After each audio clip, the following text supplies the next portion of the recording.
My whole family died in a mob hit. I should have died too.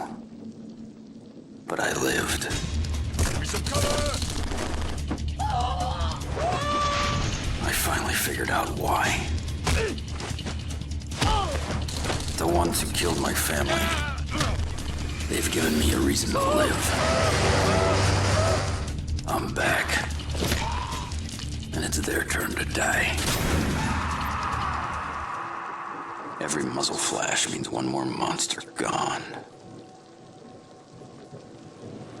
There's nothing to help you when the darkness falls.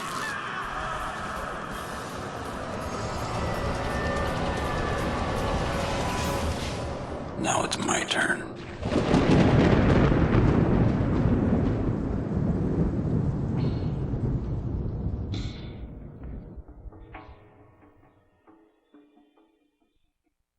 All right. Greetings, ladies and gentlemen, and welcome to a special podcast based on The Punisher. This is an episodic discussion, general discussion on everything we think about Frank, and it's going to be fun, entertaining, 2 years in the making, so we're finally getting to it. My name is Renegade Operative, and I want to introduce my panel. So first we have Cryo. Hey guys, I'm really excited to get into the topic of Frank Castle, aka the Punisher. I've been a huge fan of him for so long now. I'm just really pumped. Next up is Sergeant New. Hey, how's it going? I love a lot of stuff from like the Punisher stuff, mainly. So from the I guess I've kind of grew up on those comics and stuff, so I like that kind of stuff. I've always thought he's like one of my favorite heroes, so I'm excited about this as well. Next we have Nero. What's up, guys? I'm happy to talk about our boy, Mr. Frank Castle. And I am excited for this too. I cannot wait. Interesting media, whether it's games, movies, or comics. I'm going to get right into the first question. So, what is your first introduction to the Punisher? How were you formally introduced to the character? Oof. Honestly, I was introduced to the Punisher. It was like at least maybe like a few years before Warzone came out. But when I was a kid, I watched the 90s Spider-Man show, and I remember seeing a character with a skull on his chest, and I'm like, wow, this guy's pretty badass. And then as I grew older, I'm like, okay. And then I forgot what compelled me to look it up.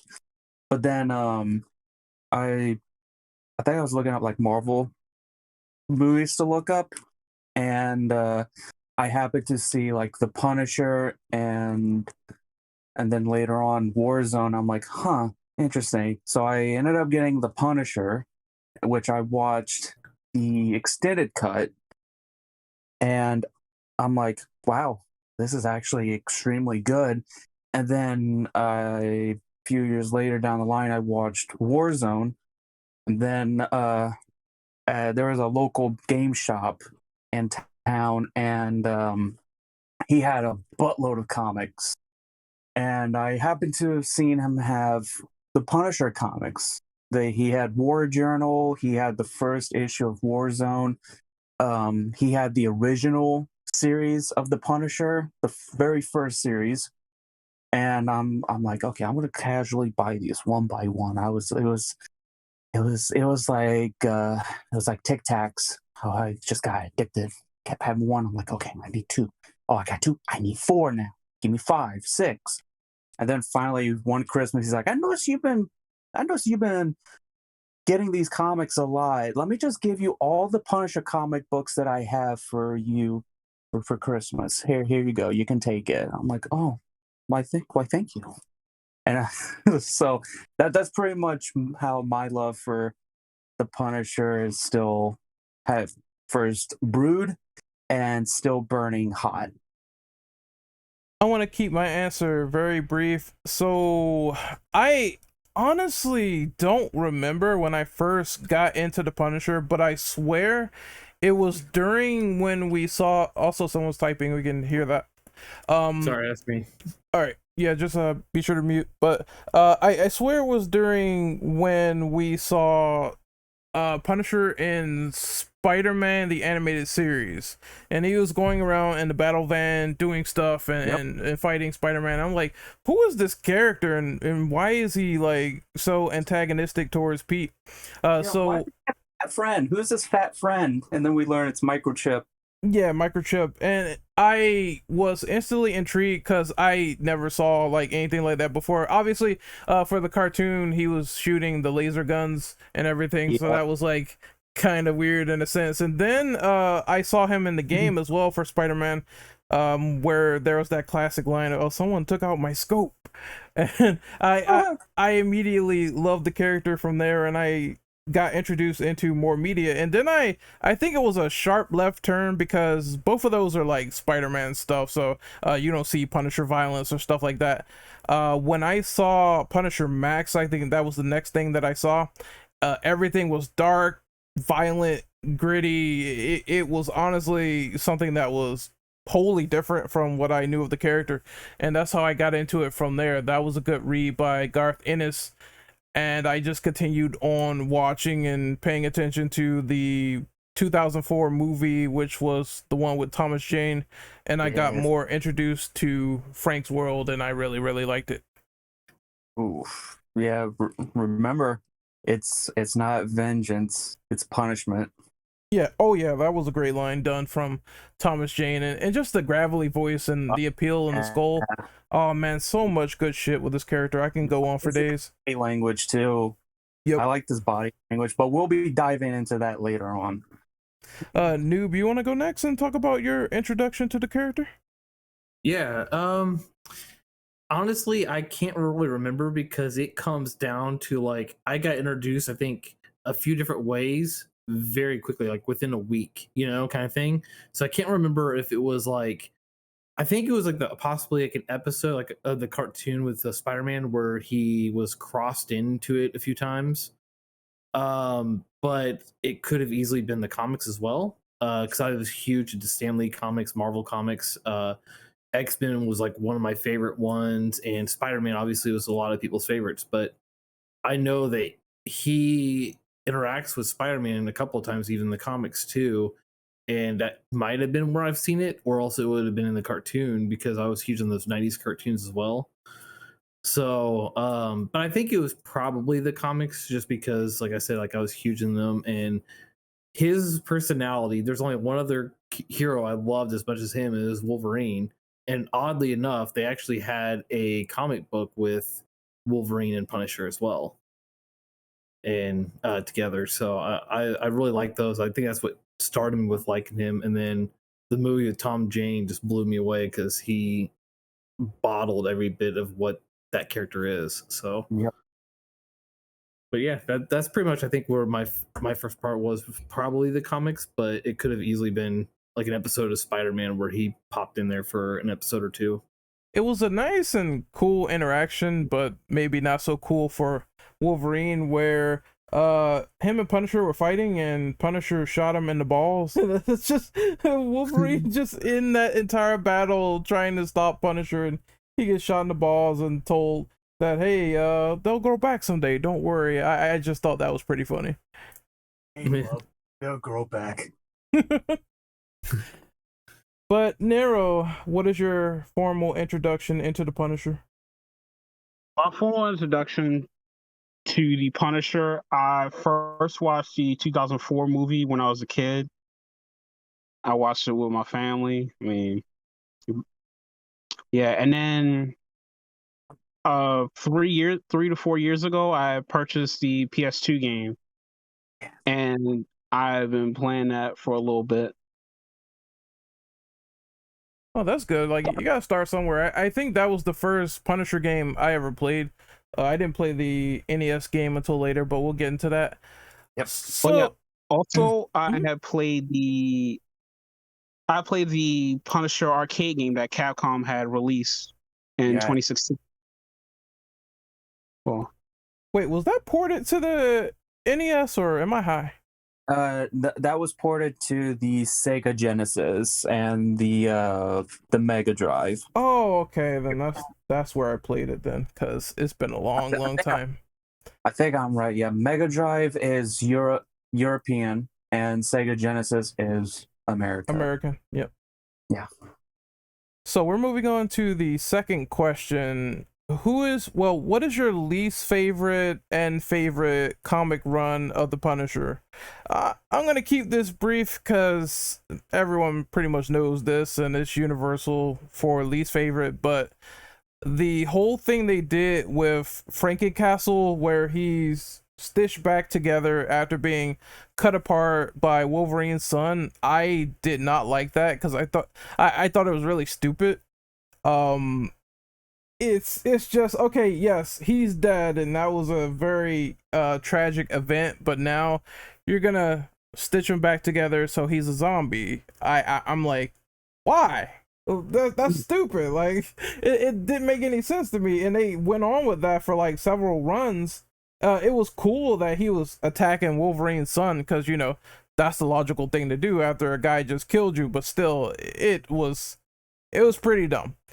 Favorite runs would probably be, Castle's best runs are honestly when he was written by Garth Ennis, Punisher Max. That was the best that we had a Punisher, honestly, because that was where they didn't connect any of the universe. It was really dark, it was really gritty, and they decided to put Punisher as a standalone character. Now, it's Garth Ennis, he wrote The Boys as well, and I did not like how he handled The Boys. I thought it was very puerile and dumb in certain instances, but for Punisher Max, that's when some of the gritty humor worked for me, especially from Barracuda, where he's like, it's so funny to say this, but this is what happens in the comics. He tells some guy to whip out Barracuda's Johnson and point it at a toilet bowl, and he's that crazy and eccentric in this universe. It's like that's when the Punisher villains really started to be outlandish and out there, and I'm like, oh my god, this is crazy, but I can't stop watching these villains do all this crazy shit to other people,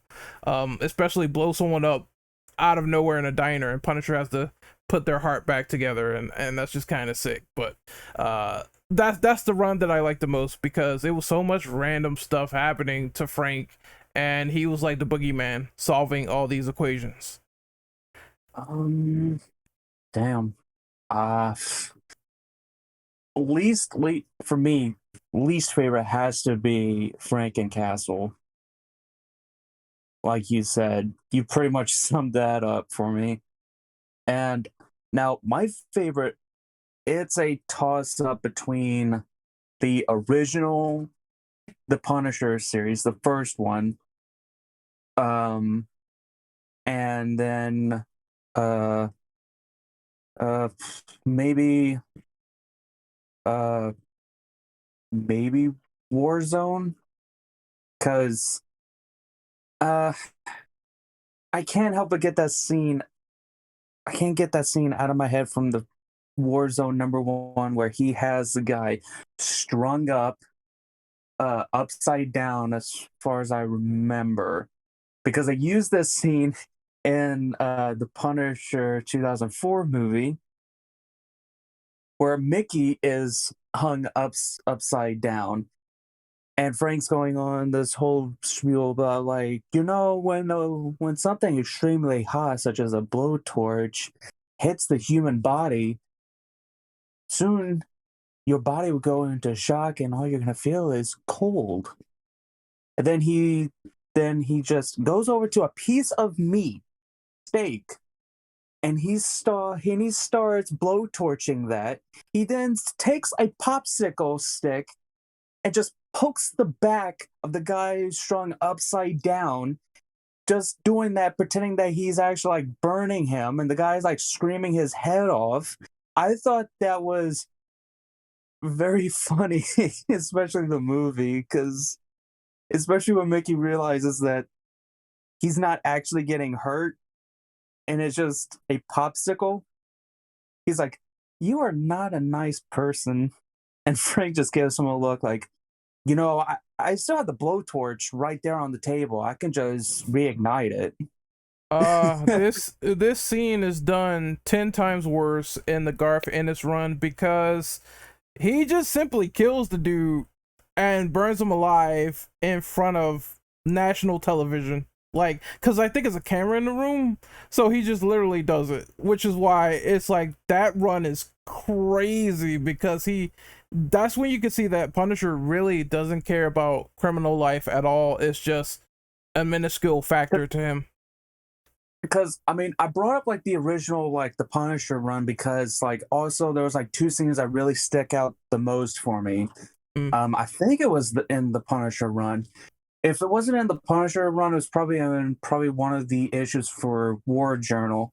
There was a scene with not a scene. There was a panel where he's like connecting with this character Rose, and they end up forming like a kind of bond with each other. And like at that time, because the Punisher is like fresh faced and shit like that, people don't know like what's gonna happen, and they're being kept on their toes. They're like, maybe the Punisher's gonna like sit down and have a new life with this chick, and both of them will kick ass together. But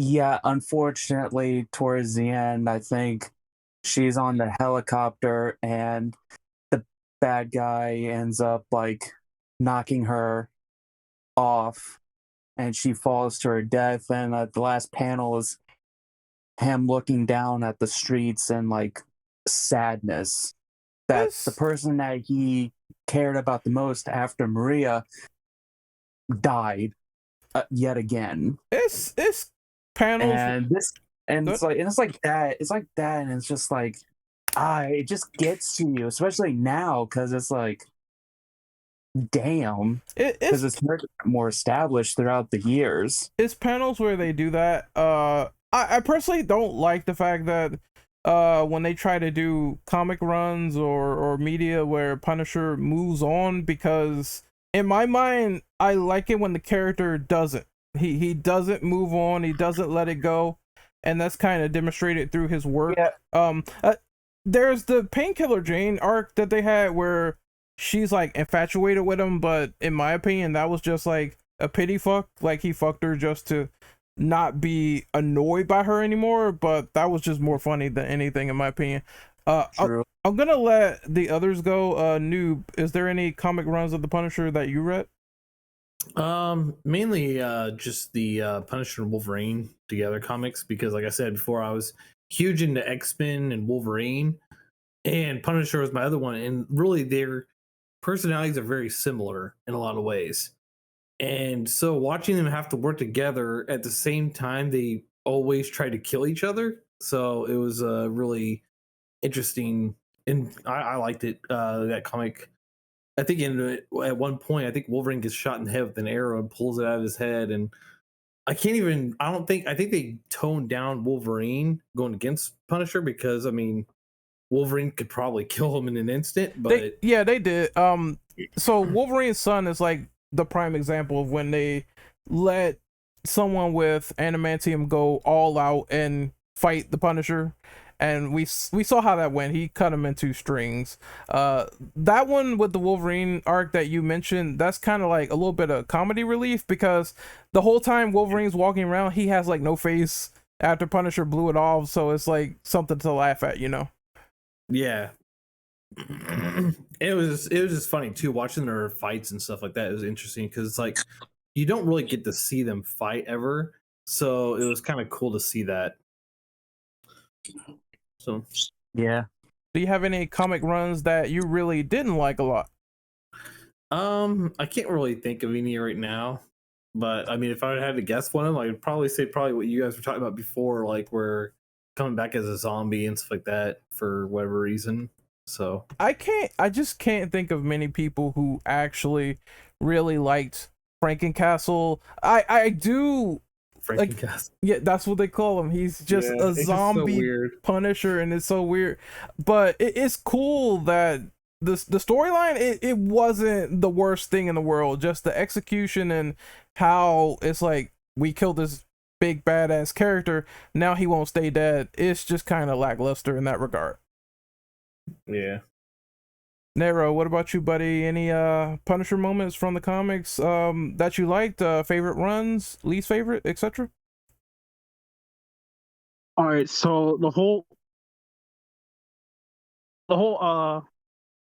the Nucci family thing from Punisher Max, was it? I think that was before Punisher Max, but I think Ennis did write that, so I know what you're talking about. That's the one where he punched out the polar bear, and the polar bear like ripped off her legs and arms and everything, and then he threw her in some flames because you got to finish that off nicely, like a marshmallow and some fire. So yeah, I remember that. Yeah, that was absolutely hilarious. I'm not even gonna lie to you. I agree. That was one of the best runs before Max that I really enjoyed. Do you have one that you didn't like? I didn't read Franken Punisher, so It's just, I have a feeling that if you do read it, you're probably not gonna like it that much, because again, after they killed Punisher off, that should have been it for that storyline, but no, they had to continue it on, and it just feels like big filler. So that's the problem I had with Frankencastle, and the fact that it's dumb because now he's a zombie, so it just doesn't work. Good. No, I was just gonna like, because this one was gonna be brief. The last thing I was gonna like bring up, I think it was from War Journal actually, or maybe the OG run. Frank ends up coming across this old friend of his, and Frank's like, "Oh, you're doing business with them. You're part of their crew, huh? We've been friends for a long time. Get your ass fed to this alligator." He just tosses him overboard.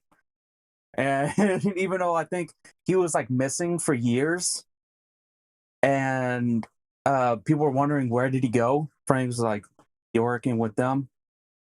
It was nice knowing you," and just tosses him overboard. And Frank watches as he's screaming in horror as he's getting torn apart by the alligator. I'm like, Yeah, Punisher loves introducing people to animals and sharks and having them get devoured by them. I know it's a little bit off topic, but there's a whole level dedicated to that in the 2005 video game. yes. So that's like a homage, in my opinion. I do remember, especially the dude getting eaten by the shark. That was actually a comic panel in Max where Punisher's like in the water. If I talk comic moments, I would be here like all day, but I gotta mention this one. It's the one where he's in the water with the criminal and he's a pirate and he's like heavily wounded, but the pirate tells him he was a extreme drug dealer while he's trying to help him. So then Punisher gets in real close and he says, you know what, you want to know my name? And he's like, what is it? And he's like, hi, I'm the Punisher. And he throws him in the mouth of a shark. And I just thought that was funny. As soon as he found out, that bloodlust just kicked in like super hot. Yeah, I think with the Punisher, like that entire game, like the way that the subtitles were and everything like that, it was in like comic form. So I think it was like the whole thing was like an homage to like not just the movie, but also the comics as well. Oh, question number 3 is about to get really interesting. So Cryo, could you read that? Yes, I can, my friend. Yes, I can. Okay.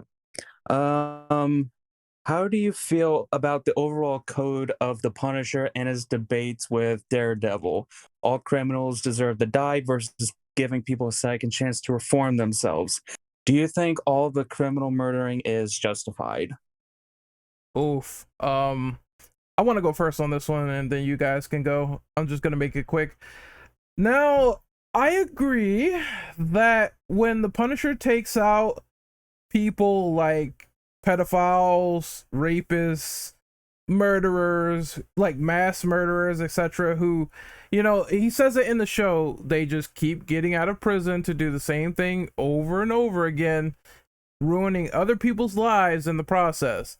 I do think that on some level he is correct about that, but where I sort of disagree and side with Daredevil is when those people who aren't like mass murderers or scumbags or whatever, they're just like drug dealers trying to get their life straight or get some money or something like that. And when they get caught and go to jail, they reform and they actually do, those people that actually do clean up their ways and say, I'm not going to do this again because it's stupid. I understand. I served my time and now I'm a free man. I want to go back to society. I do agree with Daredevil in the sense that maybe there is that hope that they could reform themselves, learn from their ways, and move on. It's a debate where you agree and disagree with both of them in a sense. Yeah, because for me personally, this is going to be brief as well. It depends on which version of the Punisher, because there's like a few where he's not like going after like every single like criminal for like, I don't know, like loitering or littering. For paraphrasing here, just giving like stupid examples, little small examples. Nothing that small scale. That'd be crazy. But for example, like the versions of Punisher where he goes after people who ends up like, for drug dealers that actually end up hurting people, or their products that they're selling ends up hurting people. Those versions of Punisher I can side with, because in my opinion, especially with the way the justice system works in the MCU, no, not the MCU, sorry, the Marvel universe in general, not just the MCU, but also the comic universe, the Punisher isn't as right, because I think there's been actually some comic runs where people say like, oh, I reformed, I changed, but then they go back to doing the same thing that they did before and they hurt more people. Yeah, I get that, and I get that drugs can, you know, make people addicted and hurt their lives still, but I'm just talking about like someone who did it just to make some cash. They got caught, and when they say I'm not doing it again, they mean it, you know what I mean? Those people, maybe they could, Matt's right about that. Yeah, because that's what I was saying. Like, there's some runs where like where Frank had came across people like that, and he just like gave them a warning, like, if you do this again, you're gonna end up staring down the barrel of my gun. Because he knows that they didn't like hurt anybody. But if they hurt somebody, I'm sorry, you're dead. Yep, there is those versions of the Punisher that just, if you keep doing it and you're a repeat offender, he will kill you. Yeah. Nero, I want to get your opinion on this. And he has fallen to the Punisher. Oh, go ahead. Punisher didn't get me yet. I want to get your opinion on question number 3. Honestly, I feel like it depends on the situation. If it's someone like Goblin, for example, Goblin's out here doing like mass murders and terrorism and shit like that. I honestly feel like people like that deserve what the Punisher's giving out. Oh yeah. However, if it's somebody that's reformed and never wants to do that type of stuff again, I feel like they should just be let go.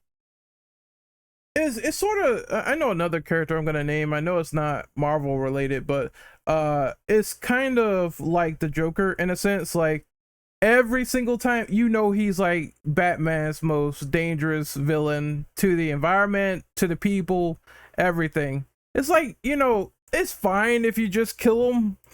He just keeps getting out and murdering like hundreds, if not thousands of people. Like, why not just put him out of his misery? You know what I mean? Noob, what about you? How do you feel about this? Well, I think for me, I could see both sides of it. Like, obviously, you want to give people a chance of free will and for them to choose good over evil. But I think what it comes down to for me, at least, is that a lot of times people don't really change, or it's rare if they do. So, like, especially with criminals, as bad as they are in Punisher comics, they can only stay away from breaking the law for so long. Like, and plus, I doubt that they're gonna stop going after the Punisher. Like, Punisher puts him in, he can't just keep putting away enemies, and it's like, oh, I'm just gonna put him behind bars, and they'll be good guys again. They're gonna churn, and they want to get revenge on him for putting him in there, And if he leaves enough of them alive, that's enough of them to come after him. That it'd be like a repeat of like what happened to his family in the beginning. Yep. So I could see why he chooses that he has to go that route, because it's kind of like, let's say that in even in real life, if somebody broke into your house to come after you and you hurt them enough, they can sue you. But if they didn't make it through, if they died or whatever else in that battle with you, it's your word. They're in your house and anything else. So I think it also comes down to that too. Is it's also protecting himself, I guess, in a way. Oh yeah, absolutely. Yeah. Like, there have been mobs that went after the Punisher. He killed them and wiped the mob out, and that was a prime example of, well, to put it in words that are that are like this, they won't fuck with them. It's stuff like that where death might serve as a constant reminder, hence why he has the skull on his chest, because that's what it symbolizes. Like, if you keep crossing that line, then eventually the last thing you'll see is that. So I do get that, but like I said, if it's some petty guy, some carjacker or whatever, and he gets caught and beat up, and he reforms and say, I'm not gonna do this again, that's it, then I think those people maybe could be let go. Yeah. Like I stole a candy bar. That's it. You're done. Yeah, You're done, son. I mean, because there was one comic book and the original comic book run, because this actually brings up a good point. There was a taxi driver killer where it turns out to be this chick who's very disgruntled against the justice system that failed her, and her daughter, who was I think she was like raped and killed by a taxi driver. And yeah, she went out, did her own thing, and Frank caught up with her, and because the thing is also, from what I remember, she did all of this, and I think she even like killed innocent people. And Frank caught up with her, and in his taxi, because this was when he had Micro, I think, he designed the vehicle to have a shotgun underneath the back seat, and all he had to do was push a button, and it would go. He ended up killing her, and I think the last comic panel was him saying, if she didn't go after innocents, maybe I would have gave her some pointers on what gun to use, how to properly go through it. But she went after innocents. Yep.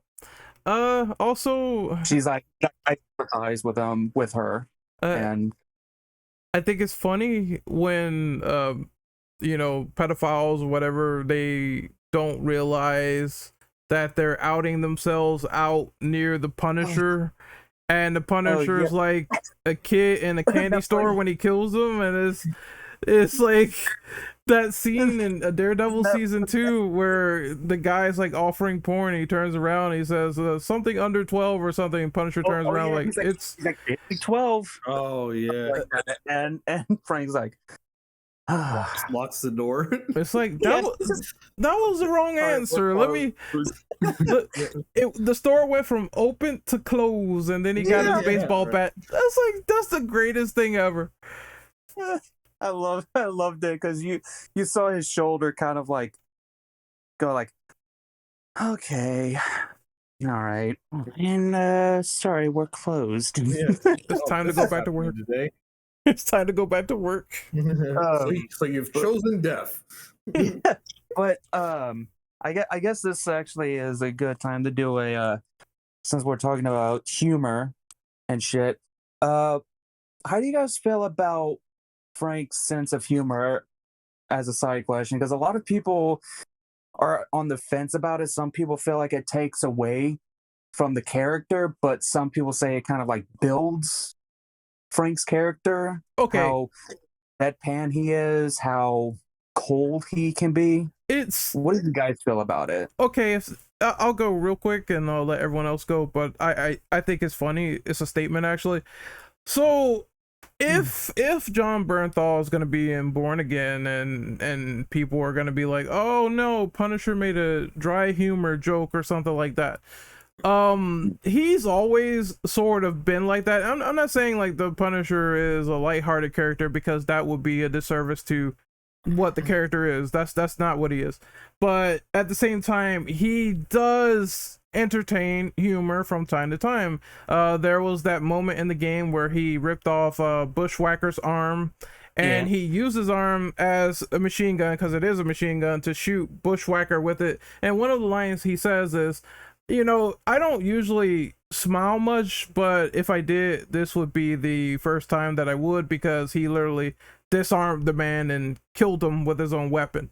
So it's that dark, dry sense of wit that the character is known for. I don't see the problem if they tried to do something like that in Born Again, and I know it's going to be taken out of context and people are going to get mad like they usually do. Yeah, because I mean, he had humor in like Netflix's The Punisher. Like when the kid ended up shooting the guy, she thought she killed him. She's like, I killed him, and she's like hyperventilating. He takes the gun from him. He's like, no. See, I killed him. You didn't kill him. I killed him.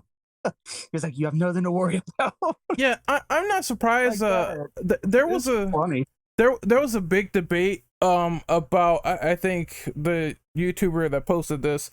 I'm not gonna shout him out, but he said how the Punisher was gotten wrong in the Netflix show.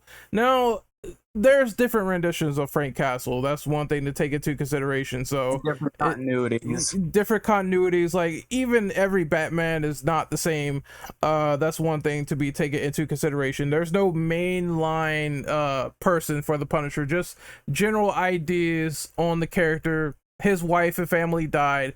That stuff does stick in with continuity, but there's different layers. I think for the Netflix show, they tried to humanize the character a little bit to make him more relatable. So, where the closest that you would get to something like Punisher Max in media is probably Ray Stevenson as the Punisher, and that kind of goes into the next question. But I do get that there's differing renditions all over the place. But I didn't mind humanized Punisher because that made him a bit more relatable to the audience as opposed to being the boogeyman that kills people and that's it. I always felt that for the Max Punisher to work, they simply made characters around Punisher Max in order to make that interesting. So you have Micro giving dialogue, or FBI agents looking for the Punisher and giving characterization. Those characters are more lively where the Punisher is not, and you're just mostly there for him killing people in the most brutal ways.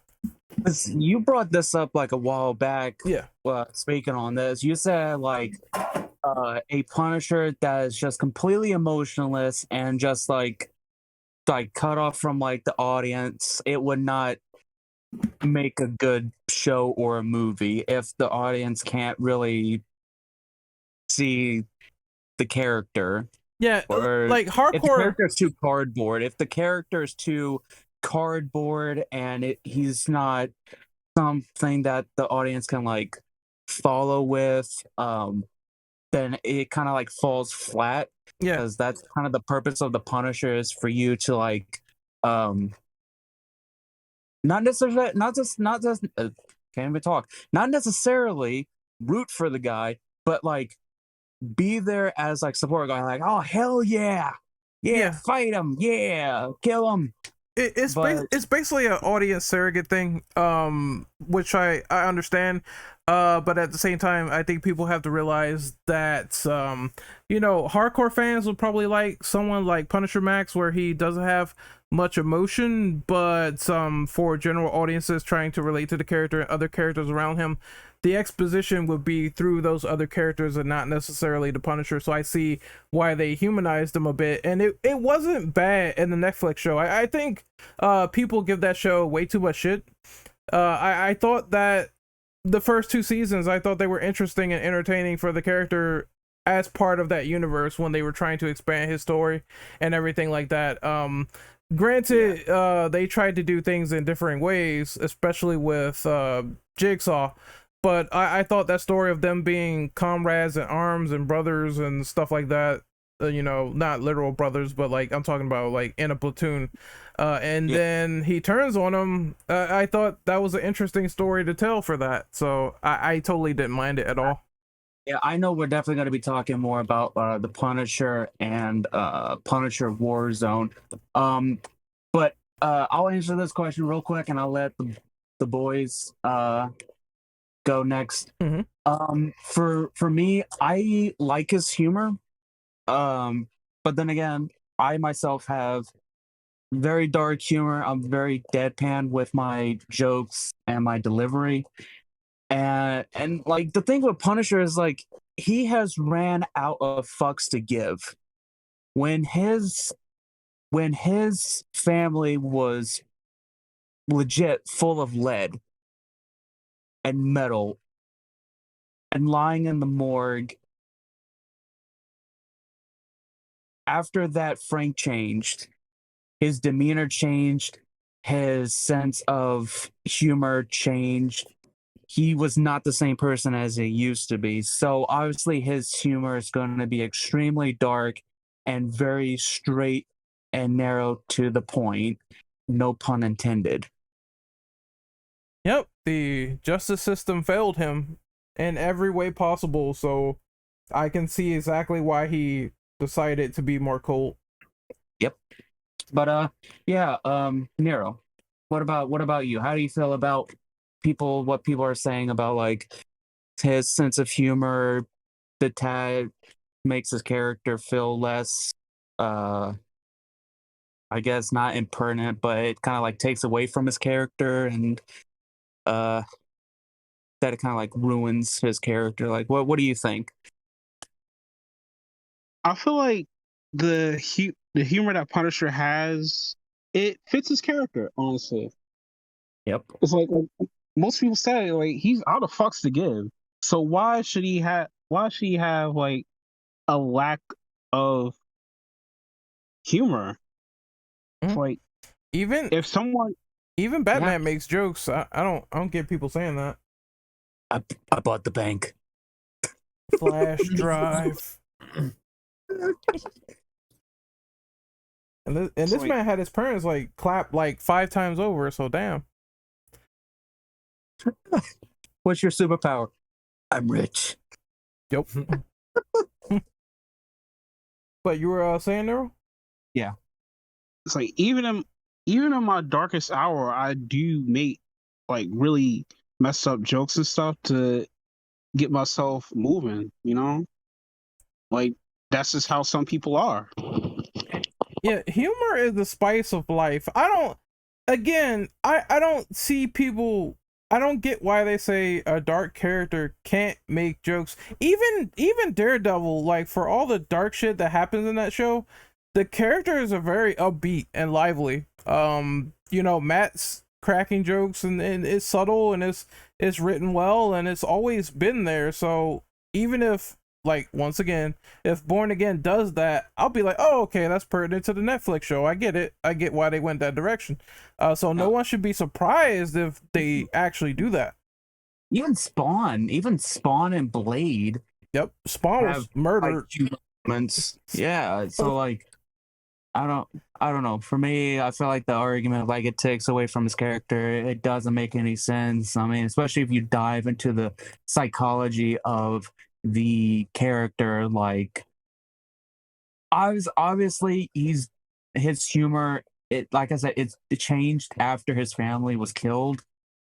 And he's using this as a way of like not coping, but as a way of keeping that pain alive, because that pain and misery is what keeps him going. Because he even said so himself. He's like, if I let my guard down at any moment, if I let go of all that pain, all that misery, it's gonna leave me open for people to exploit.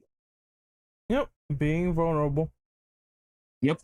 But Sergeant, what do you have for us? I almost like, I don't know. To me, the comedy for me almost felt like came from a place of like confidence. Wait, And I say that like he's got all this experience and doing all this stuff and everything else, meaning military experience and how he customizes his weapons and everything else. That when it comes to these other guys, to him, it's like they're street thugs, And so then he can make like really, and then the other thing is he's punishing bad guys. So I feel like it's almost like torturing but having fun with it, kind of like the only person I could think of that kind of backs this up is Freddy Krueger does that, like he's bringing the horror out of him, but he's cracking jokes the whole time that he's tormenting them. And I think that Punisher's a lot like that in the same way. The system didn't punish him, so he's punished him his way and adding a little bit of humor to it as he's doing it. I think it's like salt in the wound. Yeah, I was actually about to say that too. Like, it does make sense that he's using like his sense of humor against these thugs as a way of like tormenting them while he's killing them. I do agree with that. That actually does make a lot of sense. Another thing is that his taunting actually works. If he taunts them and makes fun of them, wisecracks, etc. When he told Kingpin, you're so big, I could just roll you, no problem. It's one of those things where it's like, if you psychologically get inside their head, then you're completely messing with them. So it's a tactic actually for the Punisher. It was one that he used when he was taunting the Irish guys in Daredevil season 2, when he was like sort of talking crap and whatnot, and they all got blown up when they checked the Punisher's van. So once again, like, if it's a tactic, if you can use it, and if it does make them mad enough to make mistakes, then that is the Punisher way. Yeah, I definitely do agree with that. So what question are we on? 4? Yep, we're on number 4 now. Right. Nero, go ahead and read 4. I think he's muted, so I can do it. All right. Oh, never mind. Oh. Who is your favorite and least favorite Punisher actor in live action media? John Berthel, Ray Stevenson, Thomas Jane, and Dolph Lundgren. Oof. I'll go first. Yeah, you go ahead. You go first. I go next. My favorite is John Berthel. I would say Thomas Jane, because it was the first exposure to the Punisher that I really had. I haven't seen Ray Stevenson and Dolph, so I can't really give a solid opinion on them. I do like how John Berthel portrayed the Punisher. Carl? That's it. It's hard to say like my least, because I did like Dolph Lundgren. I liked Ray Stevenson and Thomas Jane. Uh, I I guess since the writing for it wasn't necessarily all that great, um, even though Dolph Lundgren actually had the cold aspect for him, hands down. Uh, I would have to say Dolph Lundgren was my least favorite, and um, for favorite, I would probably have to maybe be either John Bernthal or Thomas Jane because like with John Bernthal, I mean come on, you can't tell me like you wouldn't get terrified if someone's going "Arr!" just like screaming like that constantly. Like you can't tell me you would not shit yourself. No, no, no, no, no. Wait, wait, wait, wait. Wait, wait, wait, Wait, wait, wait, wait. But yeah, those are that's my least favorite Punisher, Dolph Lundgren, and my favorite Jane or Bernthal. Stevenson is like in the middle between like least and favorite. I didn't mind him too much. What about you, Noob? For me, my favorite and least favorite, it's kind of like, I mean, it's kind of funny. It's just like the movies, basically. Because I'm not sure which one was it that was in the show. That was Bernthal. Okay. I thought he did a great job, really, because he kind of brought a little bit of like Ray Stevenson style with it, with staying more true to Thomas Jane's character, which I thought was the best way of doing it, really, because it shows the grittiness of the Punisher, but also the fact that there was more to him than I think that Ray Stevenson brings to the table, I think. So my favorite has always been Tom Jane. And I like, it's funny because I read the comics before seeing the movie, and I've always pictured Punisher the way that Tom Jane did it. I was like, that's exactly what I envisioned when I was seeing the Punisher. So I was like, I thought he captured it beautifully.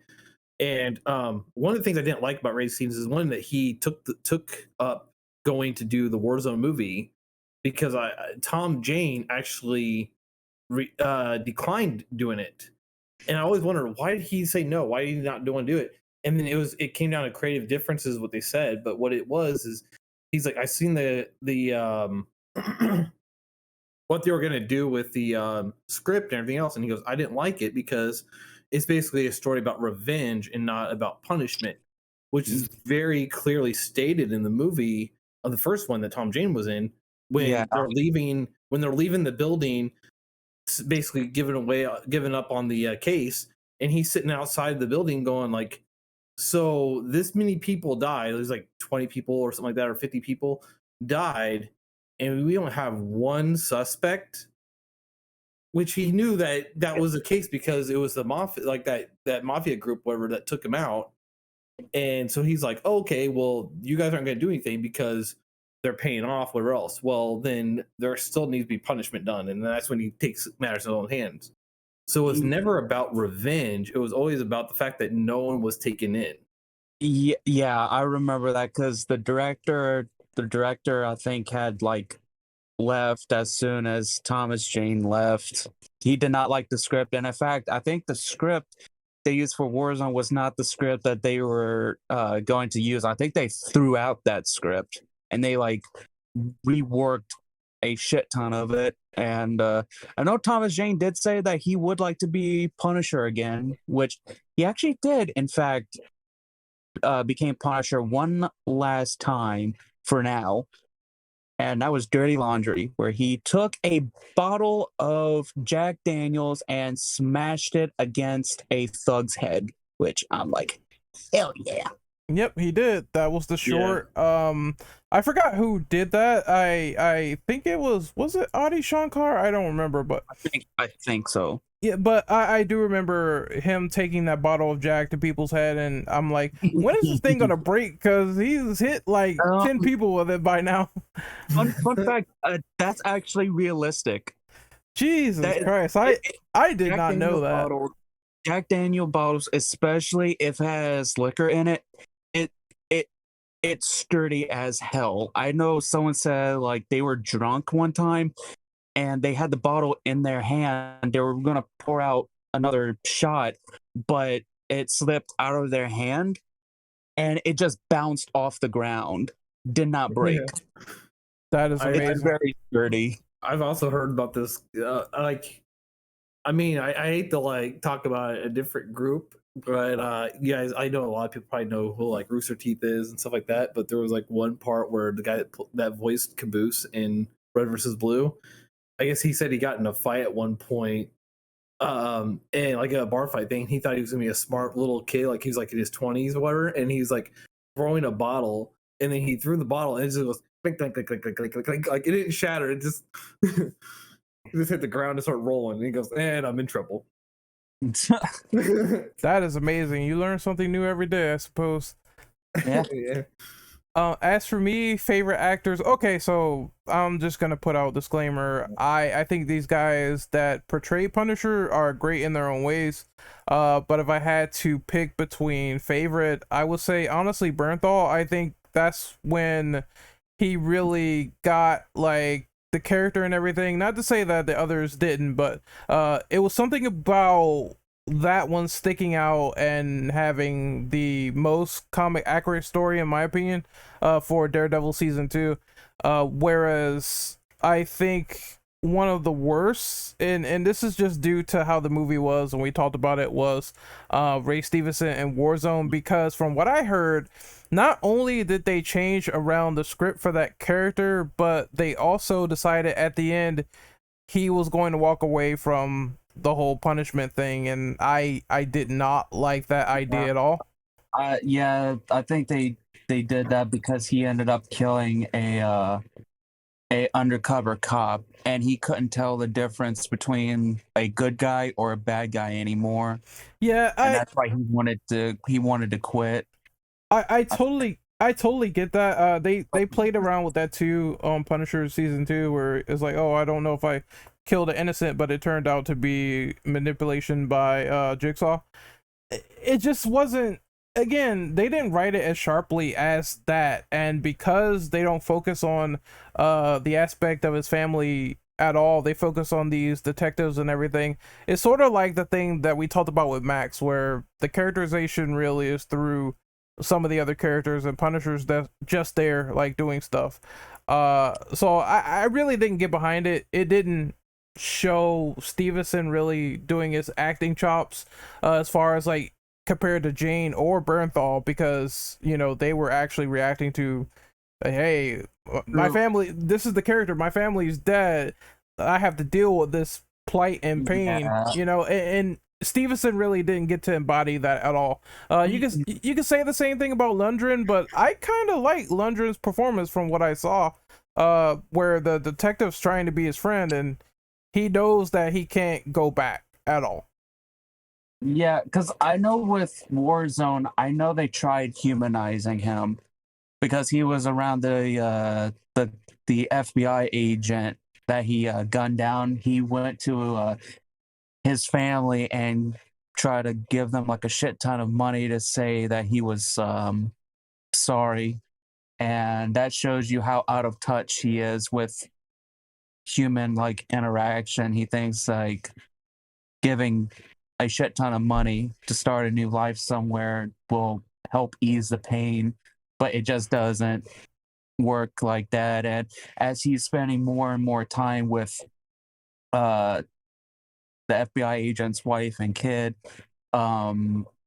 he starts humanizing a little bit more. He starts becoming less cold-hearted, but he fights it off because he's like, I can't do this. I guess I have to be cold. I guess it's comical because in some of the scenes that I saw, there was Castle blowing off someone's head and the agent's like, God damn it, Castle! And it's with the shotgun. it's just ridiculous in my opinion. It's like, okay, like I believe that Stevenson in terms of embodying the cold, callous nature of Punisher, it was great, but it doesn't compare to scenes like Bernthal in the graveyard talking about how his daughter, died and how he's waiting for to pick her up from school. And there was that one day where I never got to see her again. And that was a lot more emotional weight compared to the other performances, in my opinion.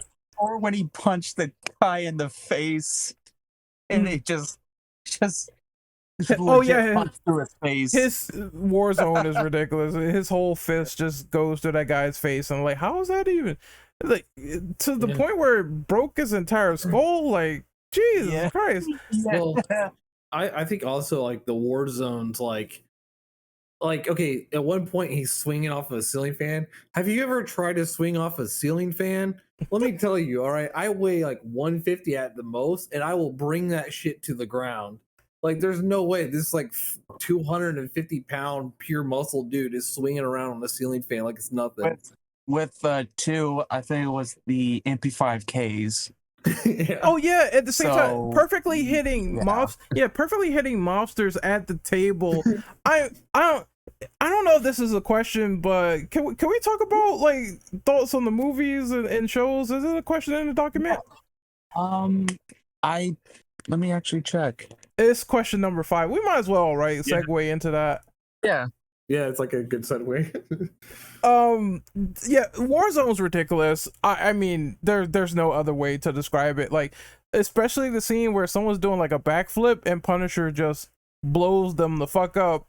Oh yeah. And I was like, oh yeah, McGinty and his boys.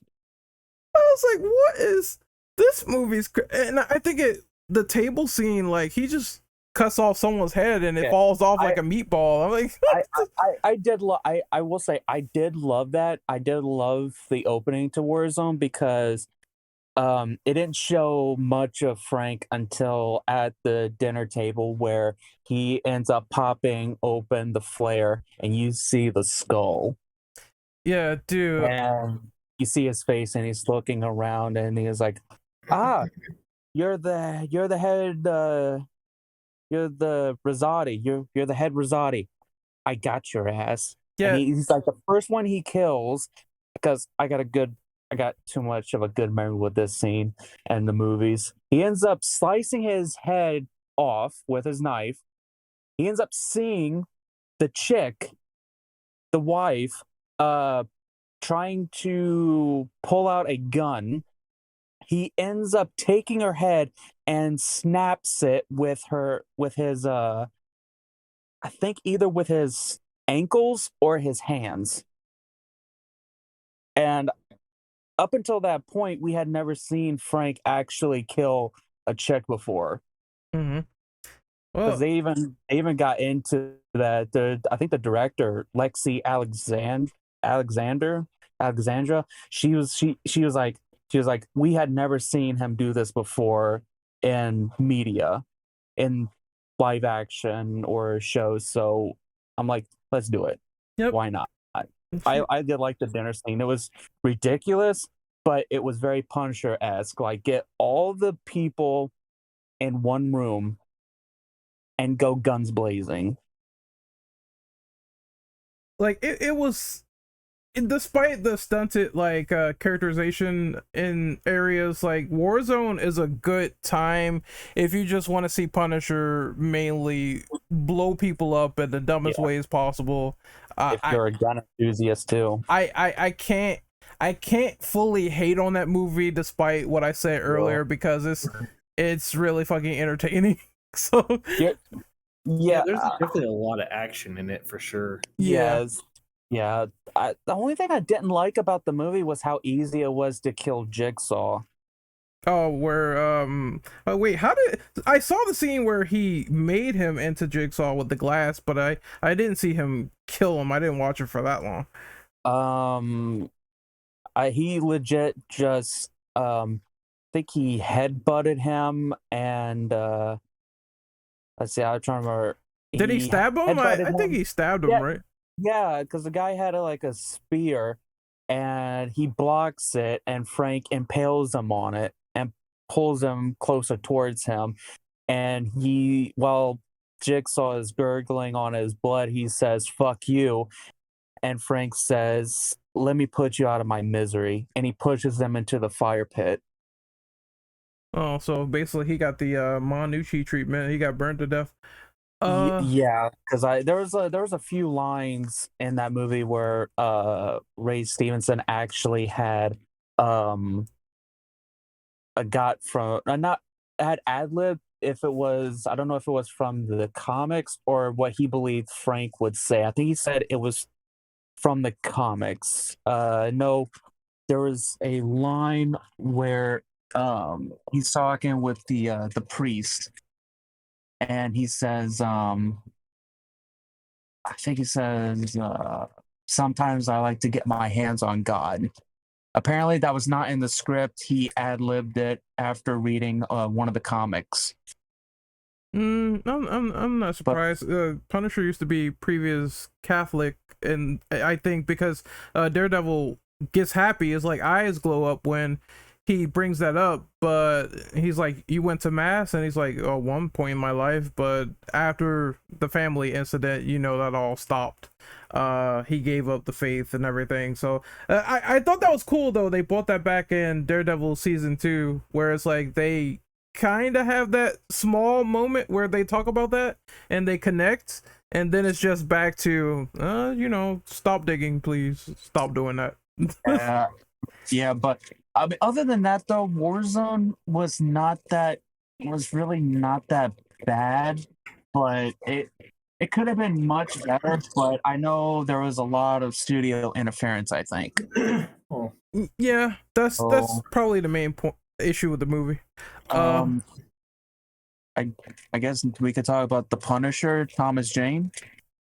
Okay, so I'm not gonna spend too much on this. I'm gonna let you guys talk, but I did enjoy this movie for what it was. Cryo knows more about the director's cut, and the scenes that I saw, I am like perplexed as to why they cut them, because they gave some characters more depth. I'm like, why was this not in the movie? Overall, that being said, for what they did, I thought the Punisher with Thomas Jane was great. I wish though that it was a little bit more gory. That's my only issue with it. While they do have like a lot of bloody kills, I didn't feel like it was gory enough in my opinion. I think the goriest moment was when he put the knife in the guy's mouth and he just pushes it up and you see it go through like his actual face. I thought that was gruesome, but nothing on the level of Warzone or even the Netflix shows, if I'm being honest. It was probably remember, this was like the early 2000s, and the MPA, they were legit like Hitman 47. Oh yeah, like going after movies that were trying to like push the bar too high with gore, because they tried doing anything. Nope, rated R or NC-17.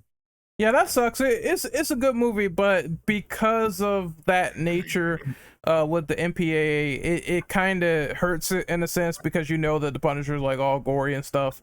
So you don't see a lot of that in that movie, but I did enjoy my time with it, for real. Yeah. I'll go last. I want everyone else's opinion about like Punisher, Thomas Jane. All right, I guess we can let Noob go. How do you feel about the Punisher movie with Thomas Jane? Yeah, I really loved that one. I mean, I know that they didn't do a lot with the gore and stuff like that, but I also, this is like pre MCU really taking off and stuff like that. So I feel like there's a lot more risk that could have been taken, but then that could have damaged the amount of people that seen it. If the ratings were more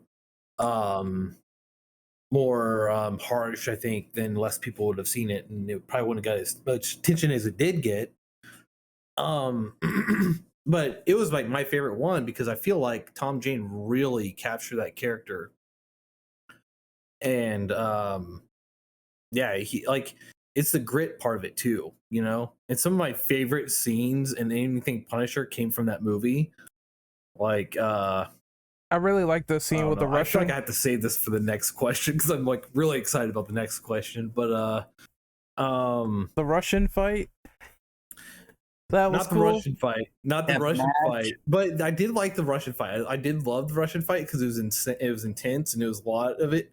But there was another fight he had with a different person who I think is a very interesting character, and the way that they handled that fight was really cool, I thought. And but yeah, and I didn't really care too much for Warzone, like I've said before, and there's a lot of action, it's really great, but I feel like the story just lacked.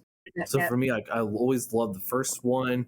Warzone was but the series, I feel like the series they really brought back Punisher, and I started liking that guy too. I think he did a good job, but Tom Jane always had my vote as Punisher, really. So Yeah, I did see Thomas Jane and his portrayal as Punisher. I saw that in John Bernthal as well. That humanization. I did see that. I think that's why I did like John Bernthal a lot. He was like much different than Stevenson's take, which I actually liked. It was straight up like just like Thomas Jane. It feels like their goal with Bernthal was to not only inflect Punisher in a modern setting, because they home in the point that it's not the war from Vietnam anymore, is him coming back from Afghanistan. The Gulf War, I think. Yeah, the Gulf War, and they try to humanize the character by putting him around the Daredevil characters. You see the way he acts with Karen Page versus everyone else, where it's like she's the one that's really fighting for this guy, because everyone wants to take his ass off life support and say he's a lost cause. Even when Matt was representing him, and he really didn't want to. He's like, this guy is just crazy, you know what I mean? So she was the one that was really there for him from the beginning, which I caught that like immediately when I saw them in the hospital. Don't forget about the courtroom scene. Well, here I am, the big bad Punisher. I did it because I liked it. Hell, I loved it. I liked it. that was great. I love that scene. The context behind it is he had to ham it up. He had to like make it look like he was like crazy, like a nut job, because I think he got threatened that if he didn't go to jail, if he didn't go to prison, Karen Page would get killed by Kingpin. And so he's like, no, get out of that. Yeah, I think it was basically Fist from the inside making.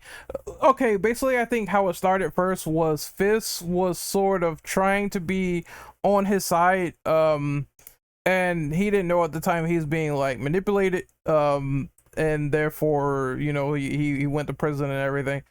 And then I think that's when the great scene happened, where it was the prison fight with the Punisher, where he was he was beating people with like makeshift axes and putting brooms through people. Fight. He actually did not even want to fight. He did not want to fight them. No, but he's like, giving you one warning. But it was the mentality of, hey, I'm not locked in here with them. They're locked in here with me. So that's exactly what happened. Yep. But Nero, what about you? What about Thomas Jane's Punisher?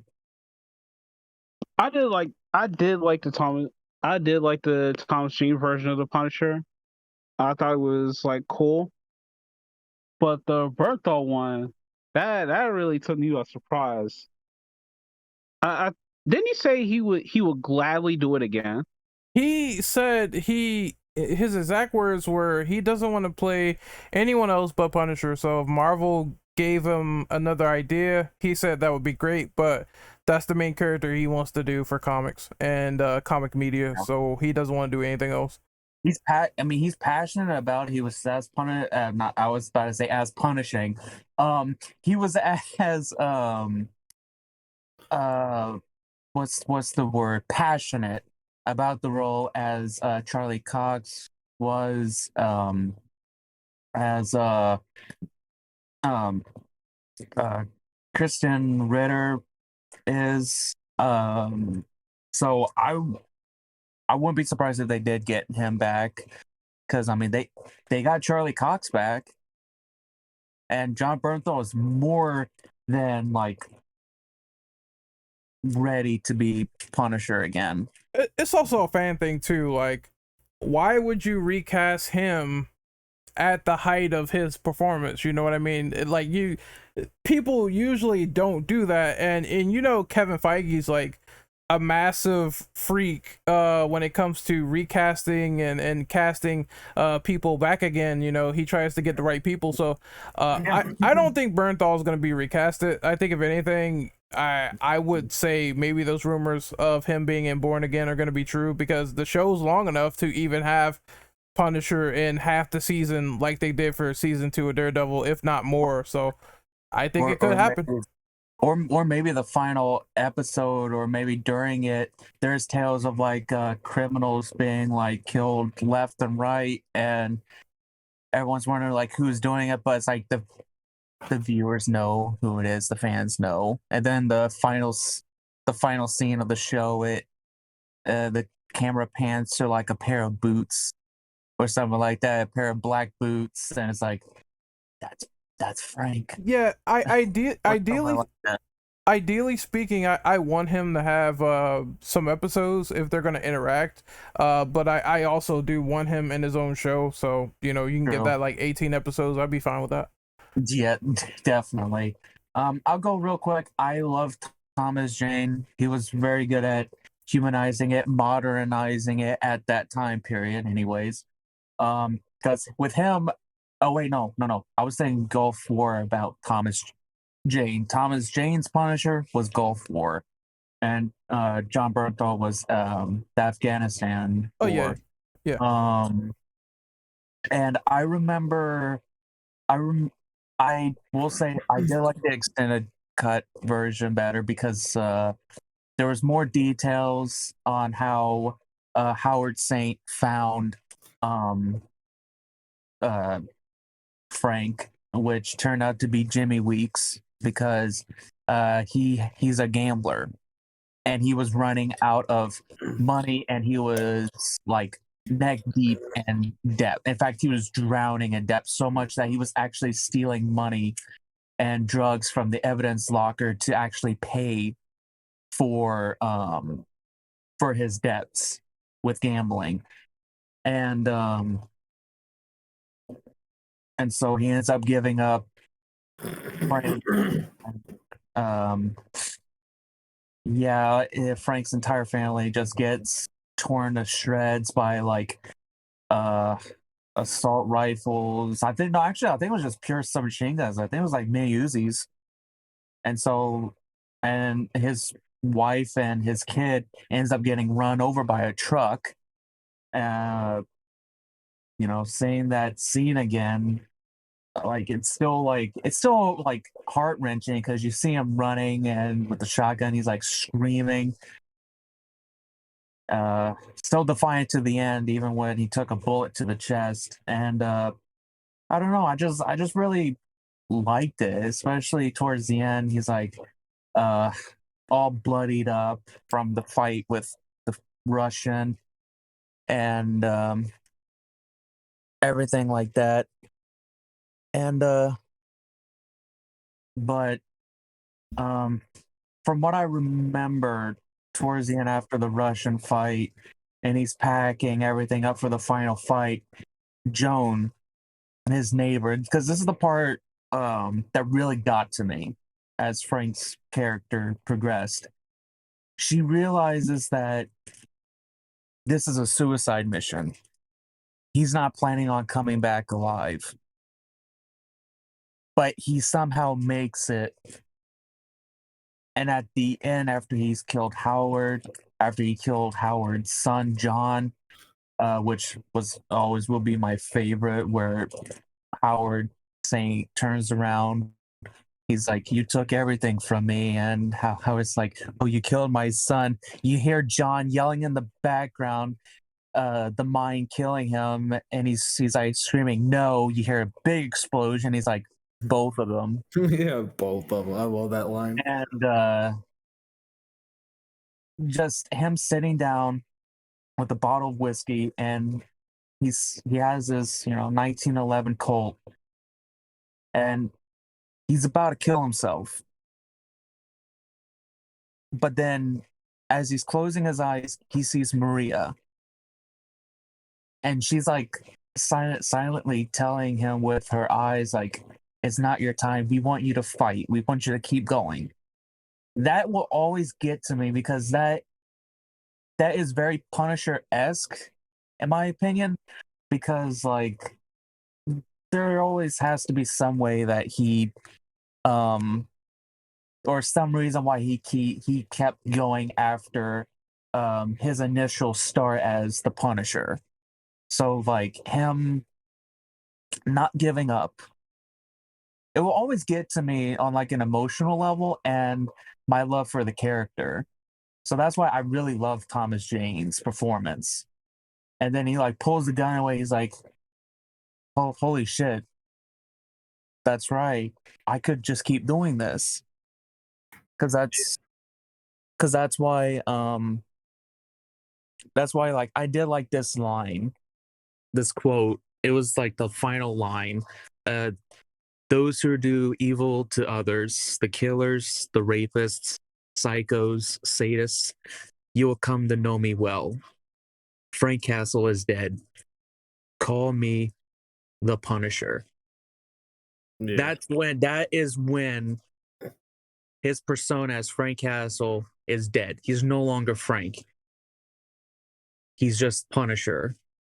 That's when he fully embraces that.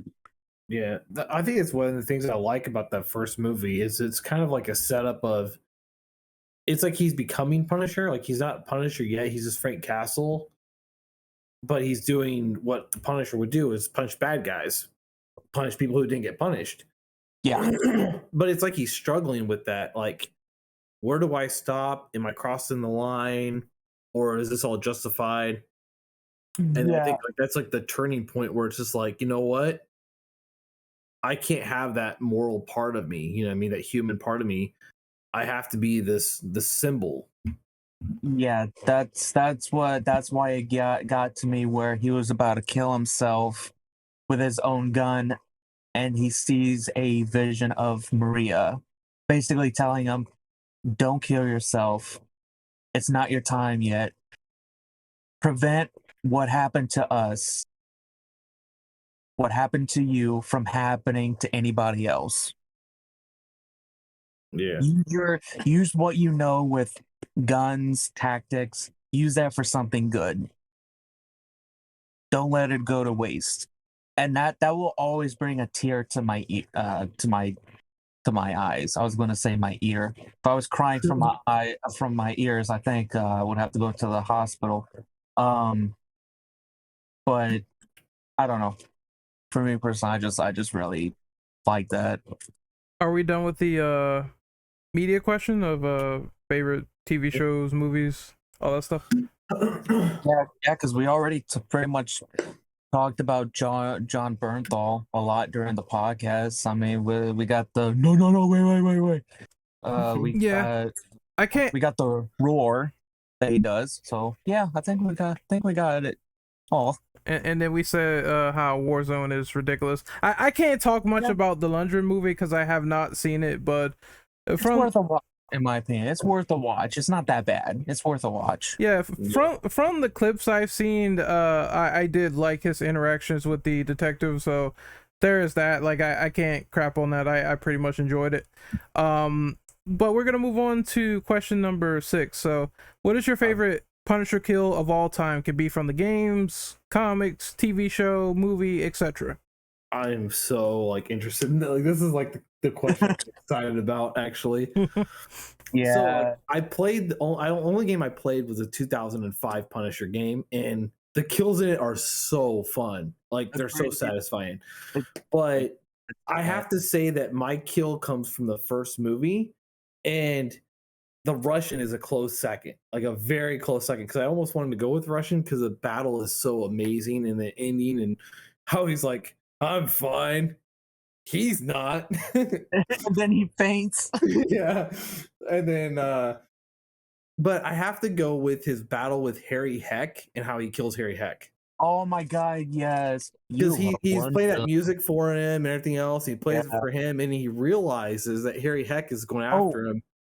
Yeah, that's only in the extended cut, I think. 'Cause Yeah, and then he runs to his car, like he gets in his car, and the other guy's in the car. There's like this whole chase scene and battling in their cars, and then finally, I think Punisher's in his car, in his upside down, and he's crawling out of his car, and Harry Heck comes up to him with a gun, and Punisher pulls out the knife, and he's like, "Boy, you're silly. You're bringing a knife to a gunfight," and then the knife shot through his neck. yeah, ballistic. He turned Yeah. a switchblade into a Projectile blade. ballistic knife. I remember because he's like, "You are one dumb son of a bitch." Bringing Yeah. and he just shoots it and hits the guy in the neck. And I'm Yeah. like, yes. I thought that was so awesome. It's just like because it shows too that he's, especially like because like, this is why the Russian one was a close second for me, because he had like grenades taped to the bottom of the sink and using his environment, and also having all these tricks with his weapons and stuff like that. I think is like very, very neat to see that Punisher using that kind of skill tactic that he's learned over the years, and a way of fighting that no one else is like used to. So I think it definitely adds to a really interesting battle. Yeah, especially that's why I like the extended cut. That's why I told Ren and everyone else that I know that hasn't seen the extended cut, the Punisher. I told them to watch it because you see more of his ingenuity, like him building the car, putting down the bulletproof shielding and shit like that, and him making the car into like a fast car that like legit roars. Yeah. It's just extremely perfect. And like you said, him having like hidden weapons, grenades strapped to like the bathroom sink, which is funny because that's when the Russian just like hits a baseball, and Frank was like, "Oh shit, I didn't Yeah. get that." He jumps in the tub and he's like, Uh, Perfect. I want to go real quick on favorite kill. I would say is probably from Punisher Max, where he is torturing this guy. I forgot the setup or why, but I know he's basically bounding this guy to a tree. And then he wakes up and he's like, I don't know where I am, what's going on, why am I out here shirtless? And then the Punisher was like monologuing to himself, and he's like talking about how he set this up, and he's talking to the guy he bounded to the tree. So once the guy is fully conscious, he realizes that he's gutted all over the place and his intestines are all over the place, and he's about to freak out. And the thing that Punisher says is, "Oh, don't take too long to make up your mind on this," because he knows that guy's like foobar. I thought that was another pristine Punisher moment where it's super gruesome, it's super fucked, but it aligns perfectly with the character. Like, it's no room to think for this guy. It's just, he's screwed. He better give up this information now because he's about to bleed out to death. And I thought that was well done for Punisher Max. Oh, yeah. Yeah, that's a good question though about favorite kills, because I mean, there's good ones in the video game. Thomas Jane, and I mean, there was like one or two in Warzone that kind of stuck out for me, to be honest. Like, where Frank ends up sticking the entire like barrel into a door, and he shoots off the grenade launcher. Despite it being extremely realistic, because it actually has to impact something in order to actually trigger the explosion. It just like, and like mid-air it explodes.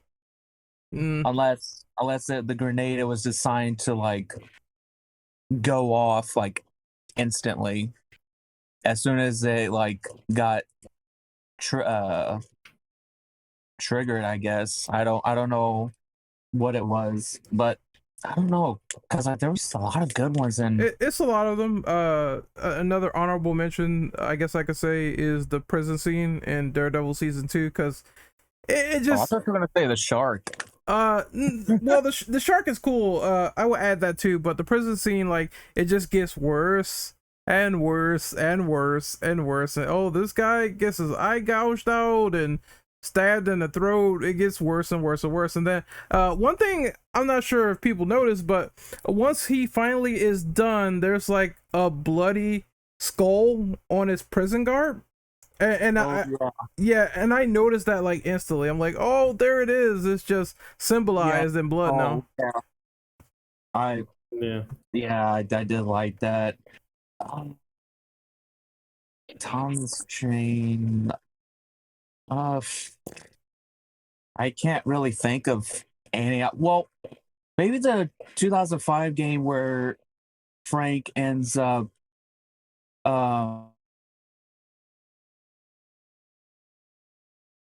Crow? Crushing someone in the crusher. Yeah. You cut off for a second, but I know the crusher kill. That's at the end of the game. Towards like the middle, I think. He's in the. I think it was the chop shop. Oh yeah. It's two crushers at the end of the game. There was one where he puts his head in the conveyor press and it gets crushed, and then there's another one where a guy gets his head cut off by a press machine and it cuts off his legs. The one I'm thinking of, he just tosses him into it after asking him a question. Yeah, that's the dumpster compressor. That's at the end of that level in the beginning of the chop shop. Yeah, because he's like struggling to like get out, but he just gets completely like crushed. And I love that actually. That's one that sticks out most in my mind, to be honest. I mean, I like the Punisher game kills as well. Like, this is not a special one at all. It's one you can do at almost any point. But when you toss him the shotgun and you stab him in the head, yes, like it confuses them for a minute. They're like, "What? What? Why?" And then like, yeah, I don't know. I guess since I can't necessarily make up my mind about it, I would have to say the Punisher 2005's kills in the game, like especially the aquatic life section. Which we'll be talking about that in when we talk about the games. But that part is so awesome because you can feed people to the eels and fish, and piranhas, electric eels, and you just see them like. I think what really like freaked people out is the fact that they were actually like twitching. Oh yeah. So in that game, was there one where you were hitting a guy in the glass where there's like sharks on the other side or something like that, or was that? I know there's a shark kill, but there's not one near any glass. I think there's one at Pier 74 where a guy is just randomly chilling on the pier and you can grab him. I think it's the Pier Revisited where the guys have like bombs strapped to their chests, the innocents, and you have to save them. So there's one guy that has a skull over his head, and I think you could take him over to the shark pen and feed him to the shark below, and he'll give you the code so you can disarm the bombs. And then you can turn them into shark food. Which I always did, drop them off anyway. I did that anyway, I'm like, I don't care, I get points deducted, which again, we'll talk about that too. Even though I got points deducted, I'm like, I don't care. You're a bad guy, you know. Punisher. Who you think is gonna live here? Yeah. It's like, look, I don't want you coming back after me in the next game. Gotta kill you now. But Nero, what about you? And then we can move on to the next question. I did like the kills in the 2005 game, but wasn't there one in a game where he threw someone in a wood chipper? Or am I thinking about? You're thinking Yes. about 2005. That's the same game. He can put someone in a wood chipper in the zoo level. Yes. That wood chipper is from that game. And there was Pretty good kills in it. Yeah, I love it. one in particular where he like slammed somebody's head in like a broken window. Yep, Slam. that's the beginning. The crack house. It's so many. And- If you're talking about Punisher kills, that game has so many, man. Yeah. Yeah, that's why I didn't kill that guy. What I did was I would toss him into the other room, and I think that one is where he got lit up. Oh yeah. And I would do that on purpose every single time because I'm like, you know what, you're gonna be my bait, and I just kick him to the door, and he like walks in. He's like, guys, he's the freaking Punisher, and he just gets blown up. Yeah. Guys, don't shoot. And he gets shot like 37 times. And you're like, Yes. well, better him, not me. There we go. Mm. Oh well, Uh, I guess we can move on to the question that we're gonna be on for a bit, talking about the Punisher games. So, have you played all of his video games, and if so, what are your fond memories of them?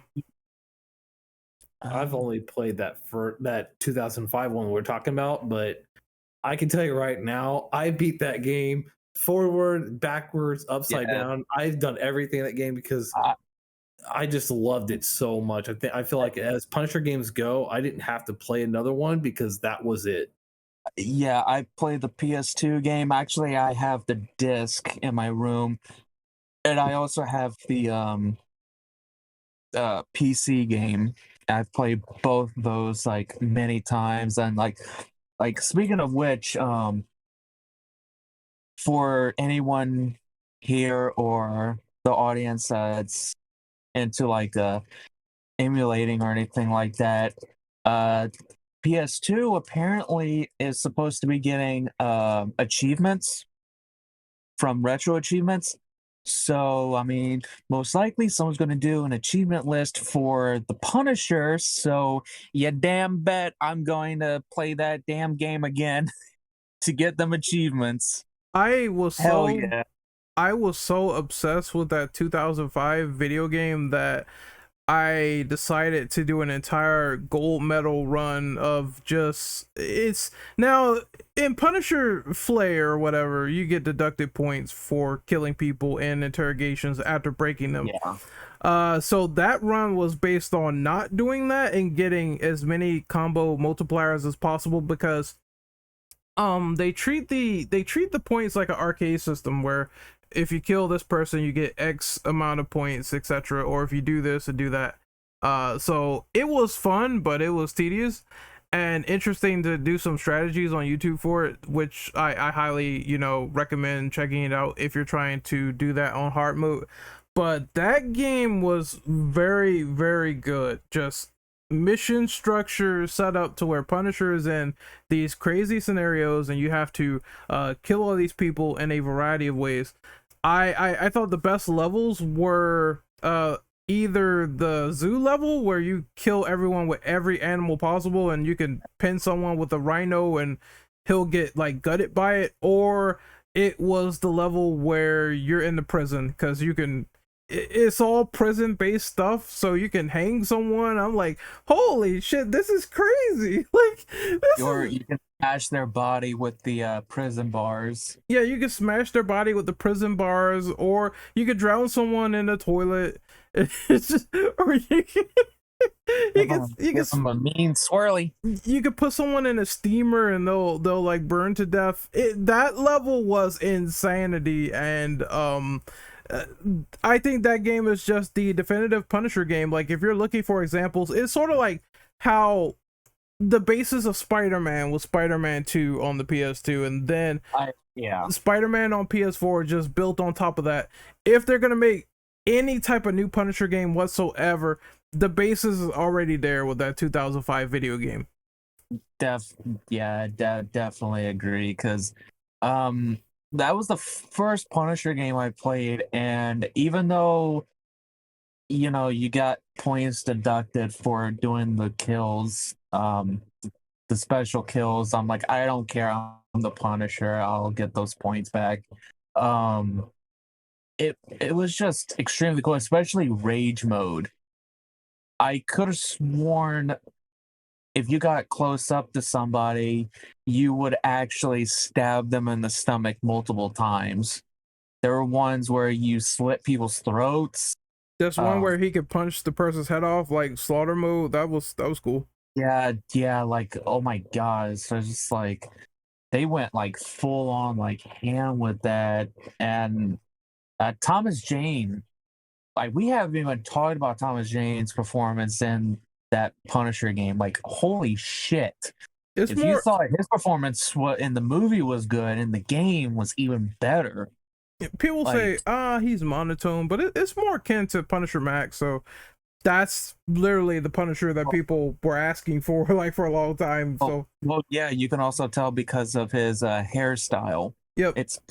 It's pinned all the way back. It's just slicked all the way back. I played the NES game a lot, which it was cool, but like some of the stuff I had an issue with, like the music, they would be like silent for most of the time until you came across somebody playing a saxophone on the corner, and you would have to avoid shooting him or innocents, or your health would get taken away, which I thought was not only not tedious, but you really had to time your shots. Or if you're throwing a grenade, make sure there was no innocent in the way. That game was kind of cool. You could co-op with Nick Fury and take people down. There's a nice little beat 'em up arcade game. Yeah,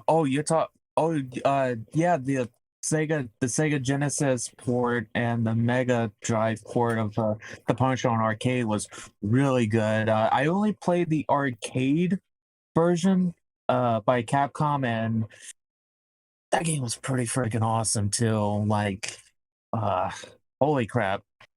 I really love that. I also played the Game Boy game, and the Game Boy game is you could definitely tell they purposely made it difficult, knowing that it was difficult because replayability. Oh Because yeah. people taking the Game Boy, obviously Game Boy Portable, they wanted people to keep playing the game like constantly on the go, so they made it that difficult. Because that Game Boy port is the port of the NES game, just with Spider-Man, which people had an issue with Spider-Man being in that game because Spider-Man would not be helping Punisher with killing. Telling him like, oh, there's bad guys at the mall, do your thing. Like that sort of thing. They thought it was kind of like out of character for Spider-Man to do. Yeah, to be that line from the Spider-Man PS1 game where he's like, "Sorry, Mr. Death Wish, I like to keep the body count low if you don't mind." Yeah. It's Mr. Death Wish.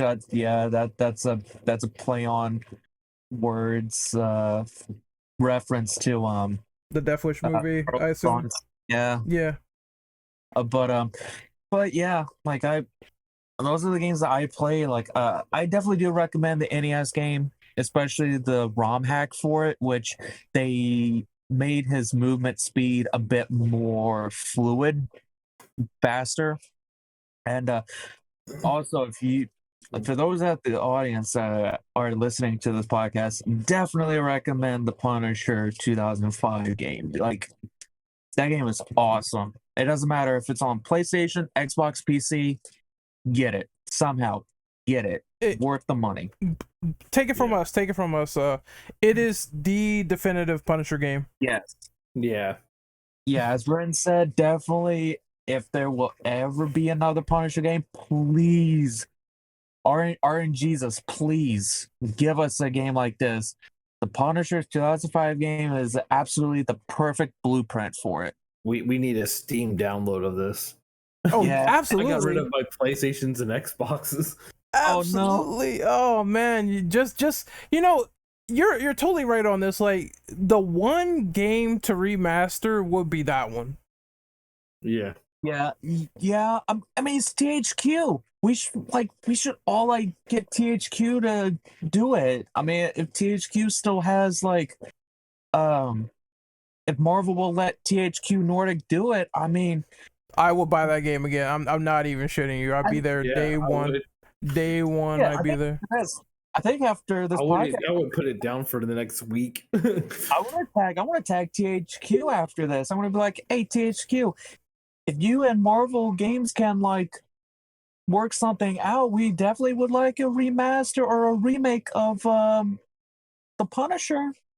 Yep, that's you will be printing money because I would definitely be there day one. Well, good. I was to say, because we're like on the thing of like what we need to tell companies to do. I'm thinking like with all these crossover and multiverse stuff too happening, I want to see all the different Hulks, all the different people that played Hulk, and have multiple Hulks. Oh God, why is that crossover not happened yet? Oh, well, you know what? I'm just gonna throw out a little spoiler here. If we talk about superheroes next for a discussion, the next superhero might be Hulk, and Hulk has a lot of good games that we could talk about. Yeah. I would definitely have a lot of games to play because Hulk has a shit ton of video games. I think he even had like an NES game, I think. But the PS2 ones are the ones that are super awesome to me, just to get off track for a little bit. But to get back on it, I have played this game called Punisher No Mercy, and it was on PS3. It is a first-person shooter multiplayer experience, and it's very wonky. I'm talking like even wonkier than stuff like Doom. When fighting against people, and you can get people and whatnot. They do have like characters from the comics that you may recognize, so obviously Frank and Bushwhacker and all these other wacky characters that show up. I don't remember all of them, but I just know they're comic centric. Punisher sounds bored in this game. Even I know he's like monotone at times, but he's more boring than ever in the voice performance, because he'll say, "Oh, scum, die," or something like that. It'll be the same line repeated like 5,000 times. It's not vengeance, it's punishment. And when you get a kill, he'll say that. Overall though, it's a very forgettable game. I think now it doesn't even work anymore because they took it offline, but I managed to play it a little bit, and it was just, you know, some diet fun, but it's so wonky that it's not even worth replaying. But that's all the Punisher games that I played. The one that was the arcade, and then the 2005 one, and then that one. I want to talk about. There was supposed to be a sequel to the 2005 Punisher game, but it got canceled. That's a friggin' shame. Okay. And Wow. and a lot of their mechanics were transferred over into Saints Row 2, like the human shields. It was supposed to be like an open world. I think there's a video by Mr. Well, I don't know if we can actually like give out the names of certain YouTubers, but I think I'll put in a link after this podcast. Yeah, just let me know the link, and I'll see if I can put his name. But I think Volition is the same team that made it, so I'm not surprised because the Saints Row team is the one that made Punisher. So yeah. Yeah. Oh man, but the next question. Oh, go ahead. My one experience with the Punisher arcade game from Capcom, like I believe I beat almost all the bosses with like minimal, no health. So it was like I played it to the point where it was easy. It's pretty fun. I do have like one quick side question since we did talk about it earlier. Before we get into the topic about the skull. Okay. Out of everything that Frank has done, after everything Punisher has done, his weaponry and booby traps, which one sticks out the most in your mind? It's kind of For hard. me, He's It's done a hard. lot of booby traps. He's set off like so many booby traps, left behind so many booby traps, has so many weapons in his arsenal. Like, which one is like your favorites that or sticks out the most? I'm just gonna go when he punched the polar bear and they got mad, and when the mafia members like they were chasing Punisher through the zoo and they shot him in the leg, and then he's like he looked at the polar bear exhibit and he was like, cute, fluffy, no, this won't do. So he punched it in the face, immediately jumped over the fence, and when the other mobsters came over, the bears were reasonably mad. So they got mauled to death. Monucci got mauled, lost her arms, legs, etc. And it was just freaking crazy. So that was, it was just improvising a trap, but that was one thing that stood out to me the most in that run.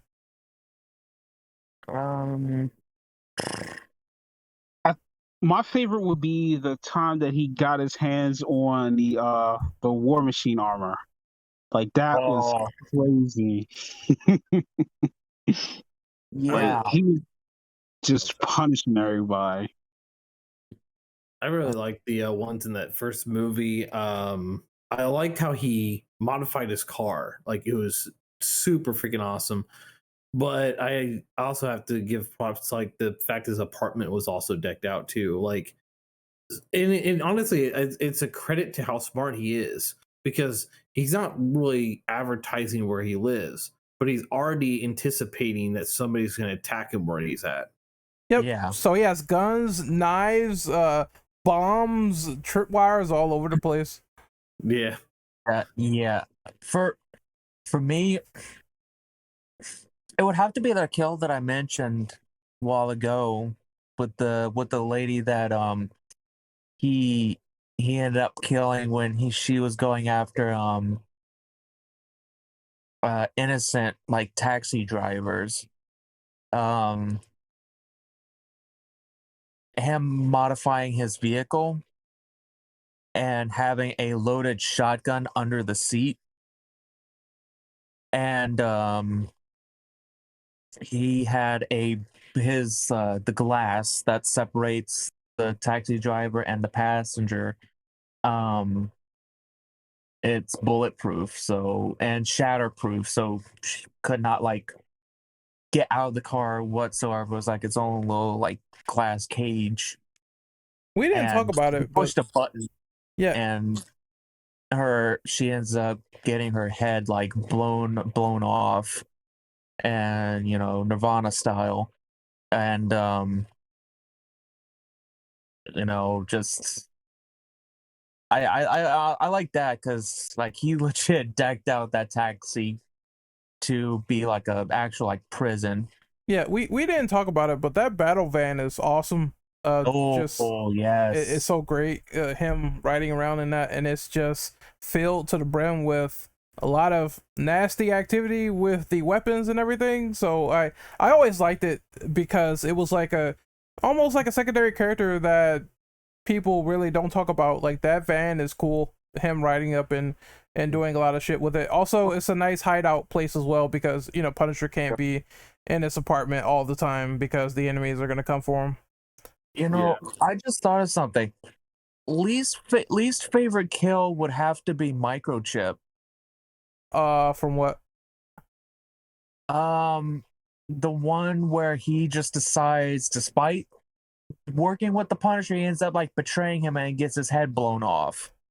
I felt like that was very stupid I felt like that was a very stupid thing for the character, written for the character, because in my opinion, I mean, you're working with someone that's known to like take not vengeance but punishment on those that do him wrong and do others wrong. Why would you think that you could just get away scot-free? Well, go with the plan? It felt very stupid and not very Microchip, because that's exactly why Ray Stevenson said he did not want the character killed off like how he did in the comic book, where he took a sawed-off shotgun to the face. I see. See, Microchip in the Punisher Max was greedy. He wanted to use Punisher as a weapon, so I get why. And Frank warned him, like he said, I told you to run. Why are you still here? So I'm just going to finish you off. So it's just part of the character for the comic, but in the movie I haven't seen. I just know he randomly dies and that's it. It is kind of sad, because I mean, the last thing he tells Micro, because Jigsaw has him at gunpoint, pointed at his temple, Mhm.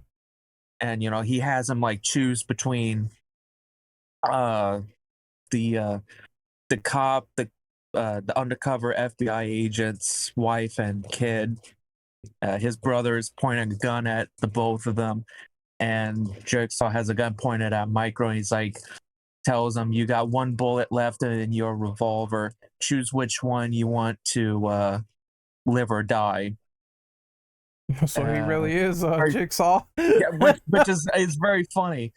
And he's like, if you take too long, we're gonna kill both of them in front of you. Live or And then we're die. gonna kill you. Live or die. The choice is yours. Yeah, the choice is yours.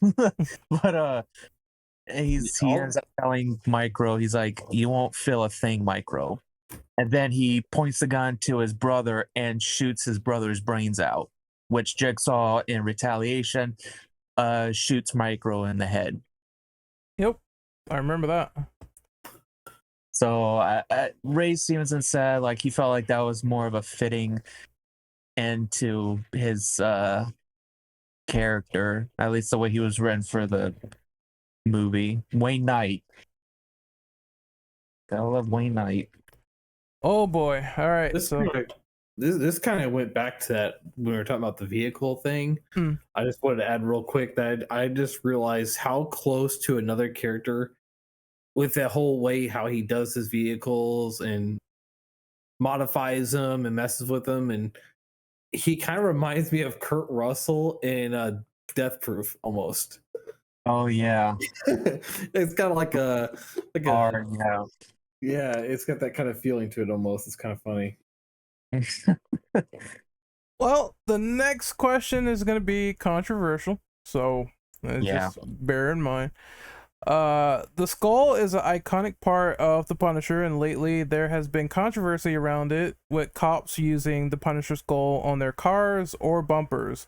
Some of them are even going out and trying to say, hey, I'm a police officer, I'm dispensing my own brand of justice, because unfortunately a guy at a hotel, I believe, got shot, and they found out that the officer had all this fucking Punisher gear all over his shit and everything. So Marvel has responded by giving Frank he basically gave Marvel gave Frank an Oni skull in the comics, which is it's still the skull, but it looks like a demon almost. So they changed it up a bit. How do you feel about them altering Frank's skull, especially with the controversy of the police and what he thinks of the police? Honestly, it makes sense why they did it. I mean, obviously, most likely what they're gonna do is next comic run, they're gonna go back to the skull. But right now, they kind of want to wait until things kind of like cool down, which they have cooled down. I don't see anybody complaining about the skull, about policemen using the skull on their cruisers or anything like that. So most likely next comic run, they will bring back the original skull. In terms of like the skull being used to represent the cops and what they do, it kind of not necessarily tarnishes the skull, but it tarnishes what the skull represents, because the skull represents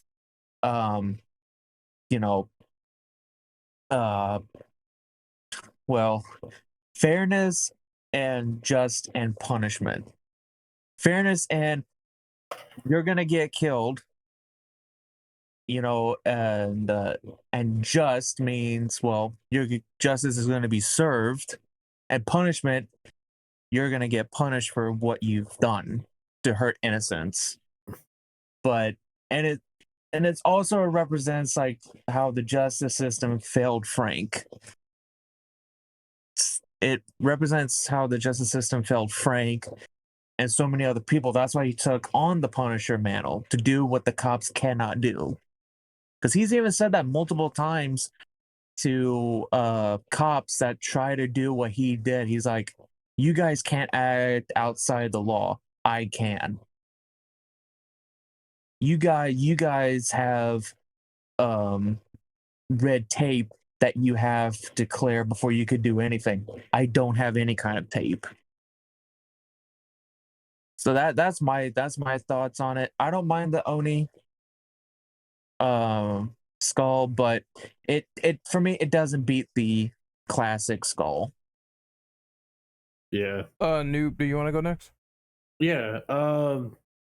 I feel like the classic skull too. It's especially like the recent changes to the icon. The logo that he has is, you see that and you immediately say Punisher.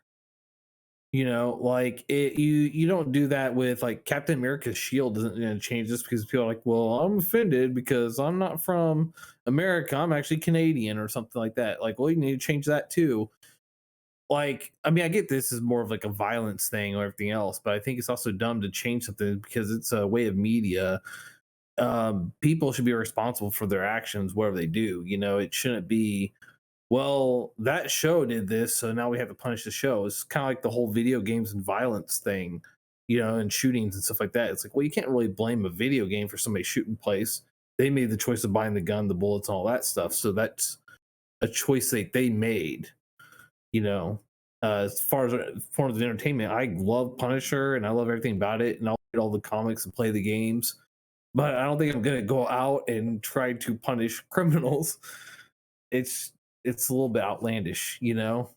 I think it's really dumb to change a logo based off some stuff that other people have done in the past. You know, I think we should just hold people accountable for what they do, and let us enjoy our amazing Punisher logo.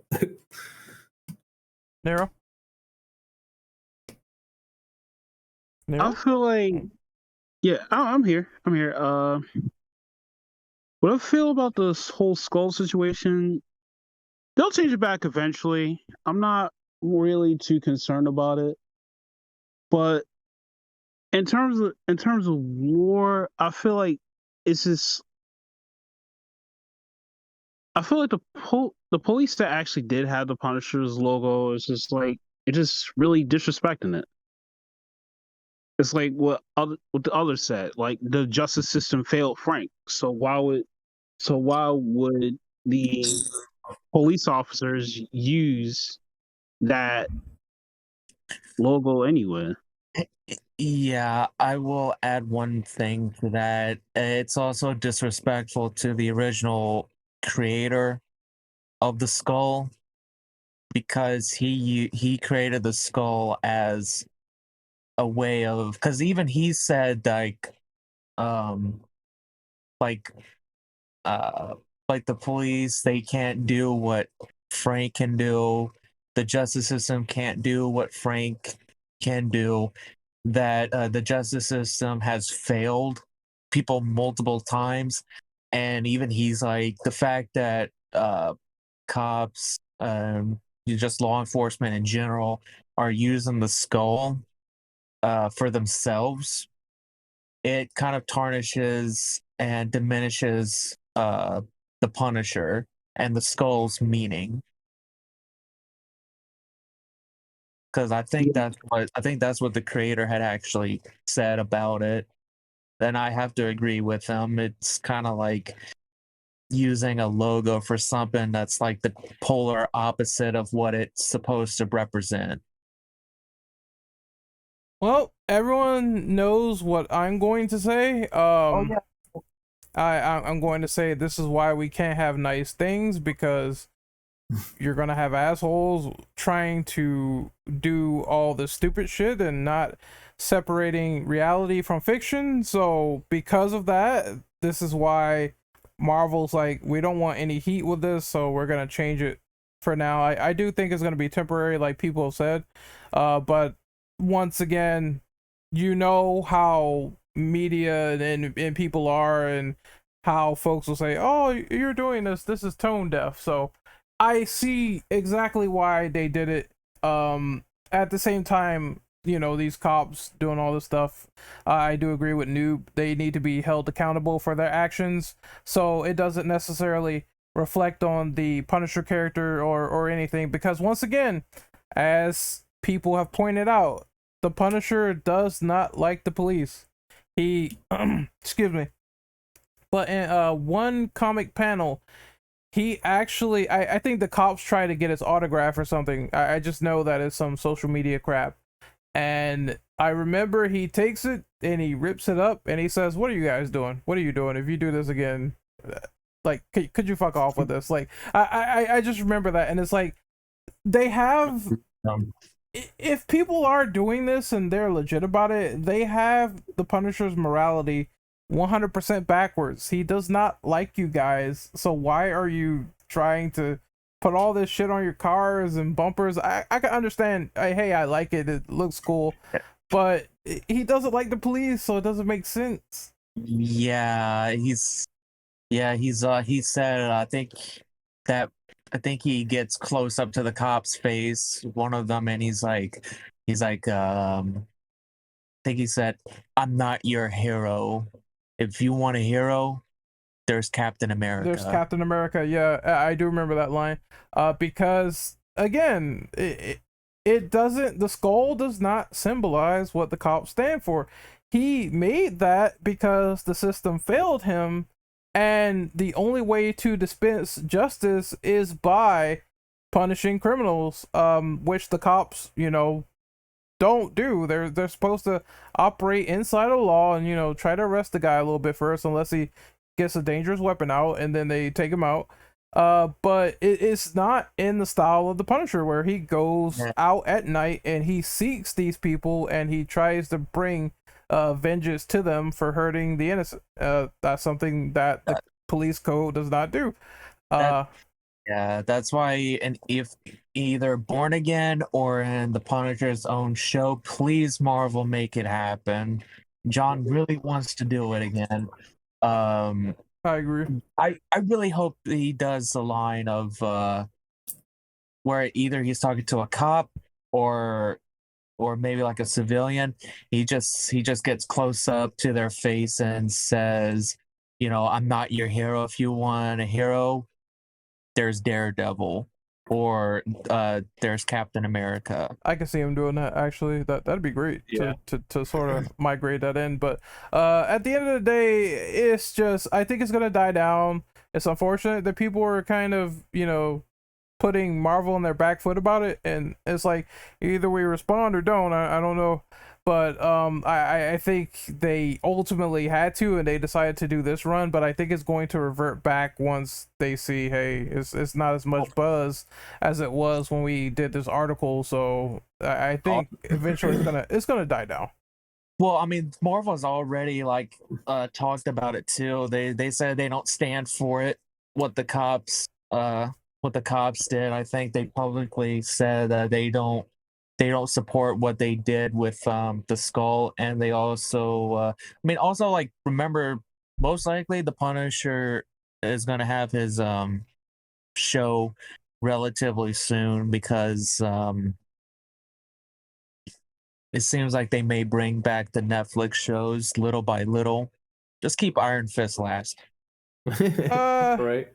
I mean, I wouldn't mind Iron Fist getting another shot, but I do think that maybe they could get a better actor or something. Like, people are gonna say Finn Jones should come back, but that's like another story for another day for Iron Fist. I really just like the Daredevil and the Punisher ones. Really, they really were interesting to me too. And Luke Cage wasn't bad either. Yeah, Luke Cage was. I think Iron Fist was best when he was with Luke Cage. So there was that. Like, I don't think that he should get his own show. Just put it with Luke Cage and they can work it out.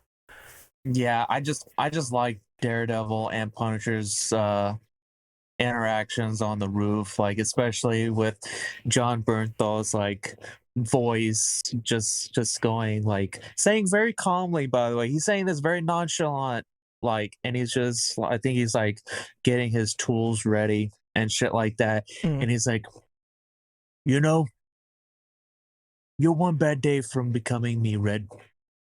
Also, It's like he's not right. He's not wrong. also, Newt, what were you saying?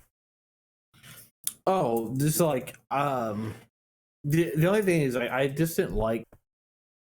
I know that some people said that Marvel has said that they don't agree with how the cops use like the logo, but I really wish that they would have stuck up for not changing the logo. You know what I mean? Like leaving the same.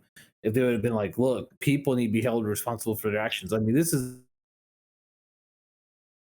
the same battle. We've been fighting this battle of people need to be held responsible for their actions instead of changing media since as long as I can remember. I remember being in college and writing a paper about how video games don't cause shootings. Mentally ill people with, you know what I mean, that don't think of a better way of dealing with their problems are the reasons for it. You know, they need to be held responsible for their own actions. You know, you don't have a, you know what I mean? Like,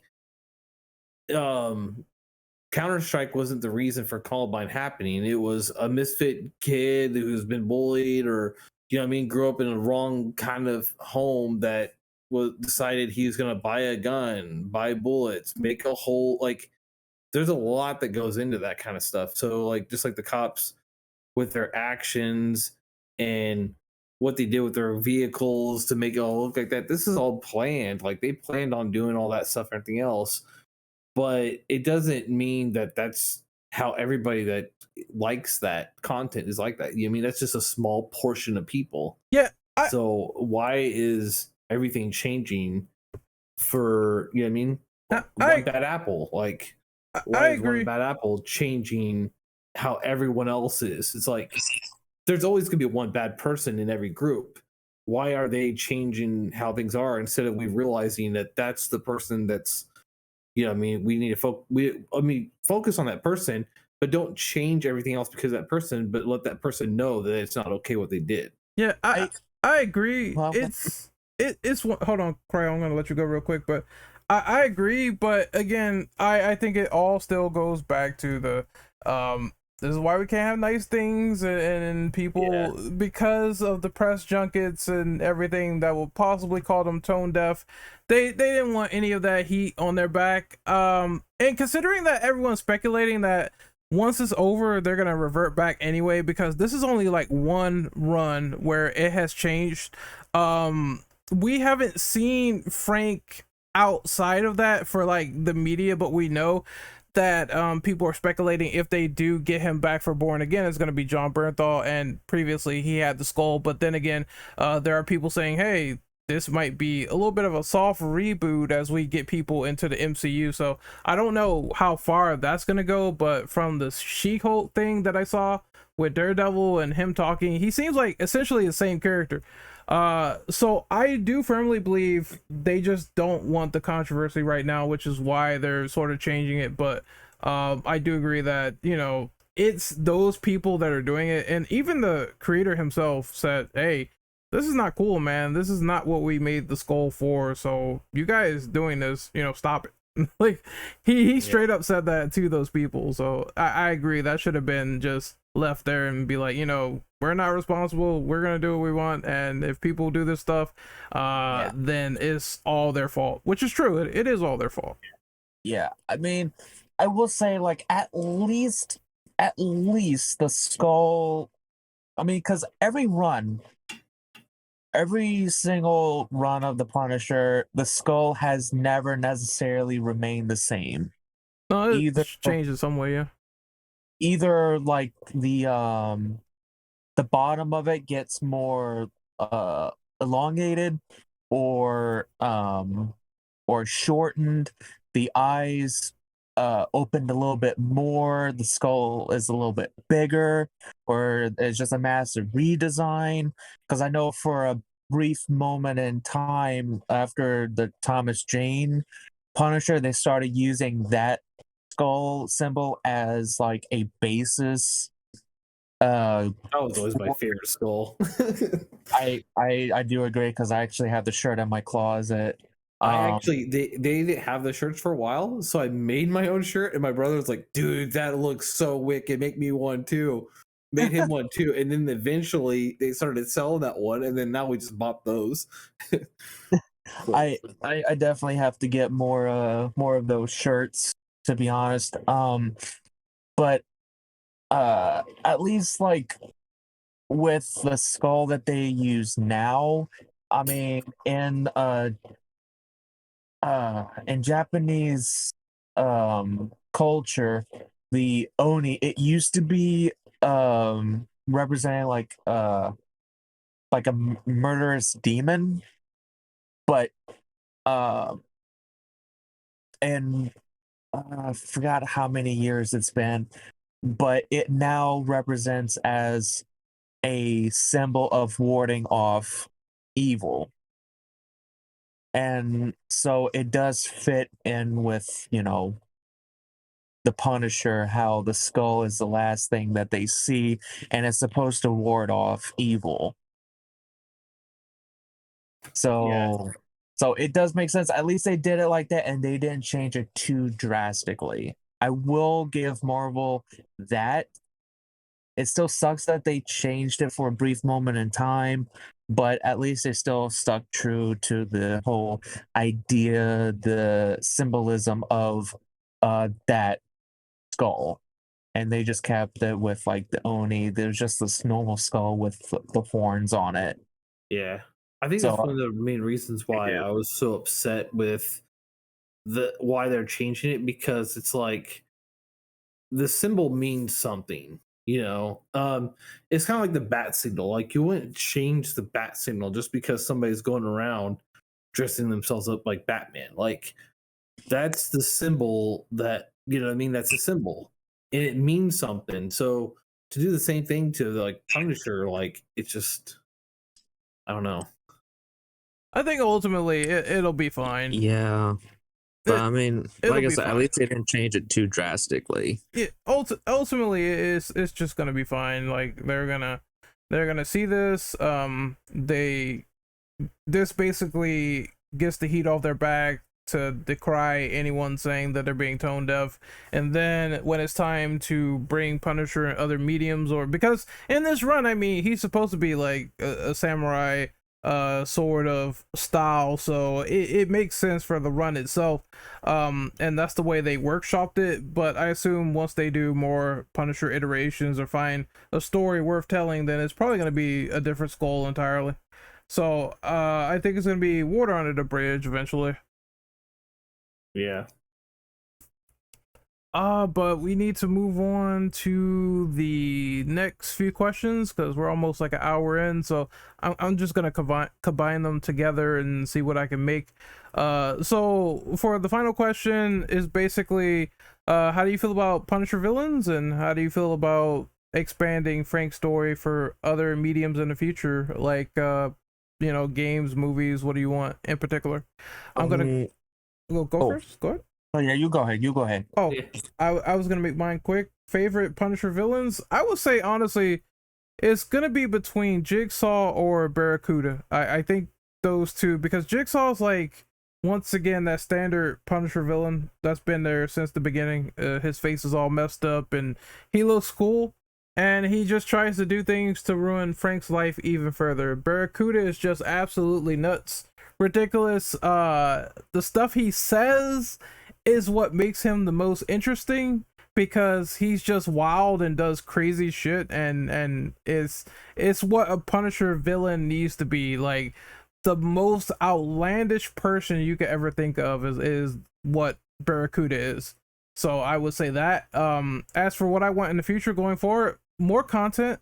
I think everyone's gonna sort of say that, like, more games, comics, actually using Bernthal in media going forward, because we've all asked for that in this podcast since the very beginning, so why not do that even more? And that's my answer on that. So, Cryo? Yeah, mine's gonna be brief as well. Honestly, everything that you said, more games, please. Especially a remake or a remaster if they still have the game code for the Punisher. Please, I'm begging you. Um, let's see. Especially with THQ Nordic, because they've been doing a lot of remasters and remakes. So I mean, it's not exactly out of like their depth to do a remaster or a remake. Um, John Bernthal definitely, please, he's passionate about the fucking role.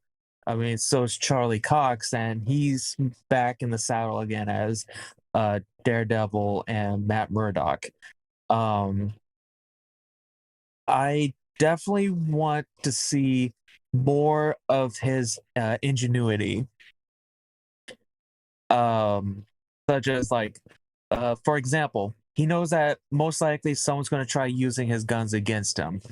Set up some booby trapped, rigged weapons of his, and he'll know which one is rigged and which one isn't.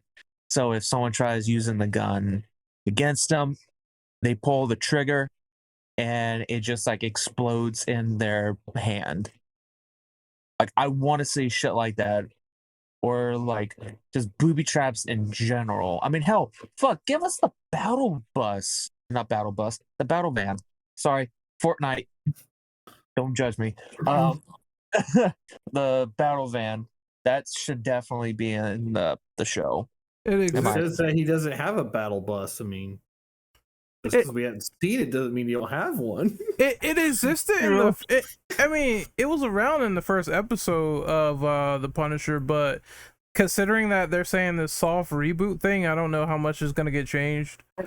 It's probably gonna be like soft rebooted as like the Netflix continuity. Some details in it, it's not gonna be like the same, I guess. I would 'cause, suppose so, yeah. I mean, it's probably for the most part, it's gonna be like the same thing. Just now they can freely talk about like MCU events. Because before it was only like, the Battle of New York or the incident in New York.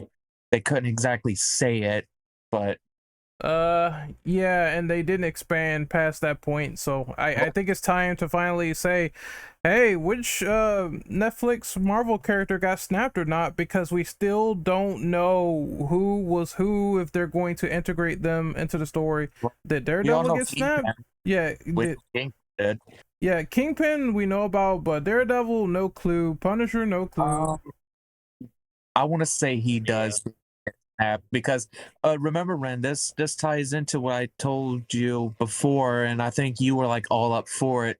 If the next show was called Punisher Welcome Back Frank, That'd be cool. I wouldn't mind. and he's trying to readjust to life after getting snapped, and he sees all this crime now happening in New York, especially since Kingpin isn't there to like round up everybody. Yep, I'd be all for that. I definitely would be up for that, because that would definitely be extremely interesting, because Kingpin right now, according to his actor, he's not as powerful in terms of like his control as he was before, and he's trying to get back that power that he lost, which is very Kingpin-esque, and kind of makes sense with the Punisher going like, oh, he's trying to get his power back. Let's see if I can try to stop that from happening, things like that. But speaking of Kingpin and Jigsaw are two villains that stick out the most, because no matter what Punisher does with Kingpin, he knocks him down, but he keeps going back up. Same thing with Kingpin. He tries knocking Frank gets back up. It's like an almost endless battle. I think it's kind of interesting how different people played Kingpin, but they both played him so well. Yeah, absolutely. Yeah. That role by Michael Clarke, that was amazing, and also Vincent D'Onofrio as Kingpin now. There's no way they couldn't have simply just recasted this man. It's like, this is the guy who really embodied the role currently, so it would be a failure if they didn't get him back. And the same could go for Bernthal. Like, people really like him, so I don't see why not. And plus, I mean, I can't not hear Vincent's voice whenever I hear the words, "When I was a boy." Yep, it's just ingrained into current storytelling for those characters. So like I said, I just want to see mostly them back and interacting. It makes sense that people like Kingpin, even though I feel like maybe it's just me or I'm being a purist, but I prefer Kingpin fighting Daredevil more. So, because I mean, he is a Daredevil centric villain. He's also a villain in Spider-Man, all that stuff. But I feel like it's more intimate with him and Daredevil. Whereas Punisher is just like, this guy is a Grievous, and we got to do everything to separate them story-wise, because he will try to kill me as soon as possible. This is why he was like, goes in with what I was gonna say for as far as villains go. mm-hmm. Like, Kingpin's a big part of it, because I was like, I always thought it was really interesting how Kingpin's is in multiple heroes, where you see him with like Daredevil and Spider-Man and Punisher. I think it's like a testament how good of a villain he is, that he appears in multiple people's as like one of their big enemies. Oh yeah. Because I just think it's funny though that they knew that this was the case with Kingpin and trying not to get murdered by Punisher, because this is exactly why when they had their fight, Punisher was the one tied up in handcuffs. If they do anything in Born Again, I want to see those two fight, but no handcuffs. I want to see how that turns out, because it's gonna be pretty gruesome and bloody. So we need that. And also, like, I think deep down, Punisher knows he can't kill Kingpin outright. Oh, believe me, there were times where he killed him. At one of the end of the Max runs, I believe he shoots Kingpin in the head. Well, if in the MCU at least, because the thing is, like, I don't know if the MCU is going to do like what Marvel Spider-Man did, where after Kingpin was gone, criminals went rampant because there was no one there to keep everybody in check, and so they were all like trying to get Kingpin's role pretty much while he was in Riot. Yeah. So I could see maybe that happening, and maybe for once we end up seeing Punisher like hesitating on killing, because he knows there's going to be more innocent people dying because Kingpin died, because everything's going to be more rampant on the streets. People trying to fight to get Kingpin's role. Sure, it'll be more bad guys dying, but at what cost of people dying?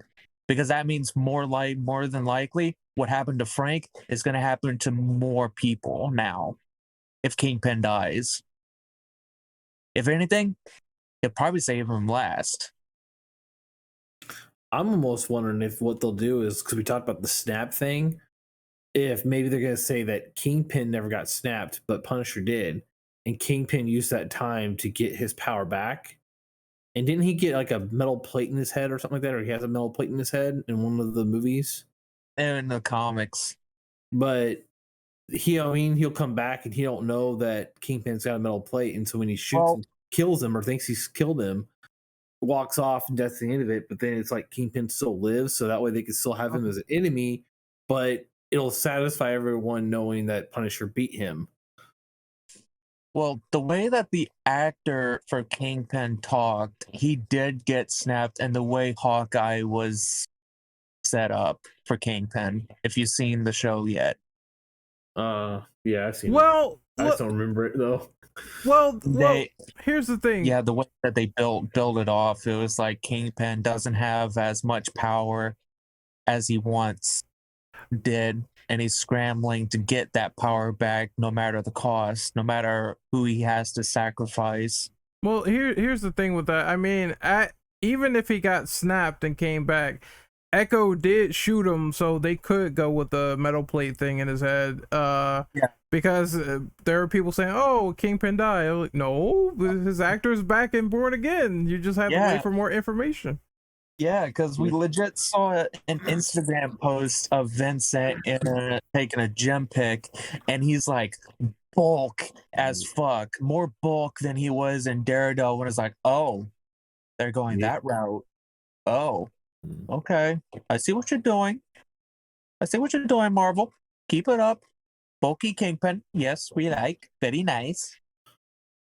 So I like other enemies of his too, besides like Kingpin. Like Kingpin I always thought was just really cool because he's in so many of them, and he is an interesting bad guy regardless of him just being really, honestly, I always think he's kind of basic kind of, but it's so interesting to see how many heroes he encounters with and how he holds his own. It really does kind of stand him out as like, I think of it as like, I know we've done the I think I wasn't there for it, but I think you guys already did a Resident Evil podcast or something, right? Of favorite characters? Yeah. So Umbrella is always going to be hated. You know what I mean? They're always going to be there, but you're always going to like count on that being the bad guy. And I feel like that's how Kingpin is. So he's like a loved but hated bad guy. Like you love to see him because it's like, oh, it's Kingpin, and you know who he is, and he's got more of a following, I think, than a lot of them. But the Russian is a huge part of Punisher as well. And just seeing him fighting the Russian, I always think of Punisher as like a gritty kind of hero where things get pretty dicey at times. And even more so when fighting the Russian because he's using every ounce of strength that he is, you know. And I love that one, but I have to say that my absolute favorite goes back to that Harry Heck, and because I was like, I love that character because that song In Time off the first movie, and that character is just so unique, and I love that character. I think it's so cool. Like I always like, never kill this guy. I want to watch this guy in multiple movies, but of course he kills in the first movie. I wanted more of that character, really. But yeah. It was just my thoughts on those, I guess, for the bad guys. Nero, do you have any favorite villains of Punisher? I think one of my favorite villains from the Punisher is Bushwhacker. I like how he's like this cyborg that has like a crazy artillery, and I know one of the other villains, I know he's like a Daredevil villain too, Bullseye. I did like the encounter with Bullseye in the game. So I'm hoping to see more of Bullseye versus Frank in the future, if they can do it. I think that would be interesting because they could get Wilson Bethel back and he could do it and be more crazy. And there's the thing, he did fight him in the comics, and I remember where he said the line of he ripped off Punisher's finger, and a bunch of guards came out and they were looking and they saw Bullseye there, and he's like, fellas, you cannot understand how long it took me to get this, and he holds up Punisher's finger. And I was like, so if they do that crazy storyline, which they could adopt and make crazy Bullseye and Punisher, and how he basically tried to recreate Punisher's family dying with another family that was active, so he basically killed them and kidnapped them and tried to be a dad, and he couldn't understand what made Punisher ticked.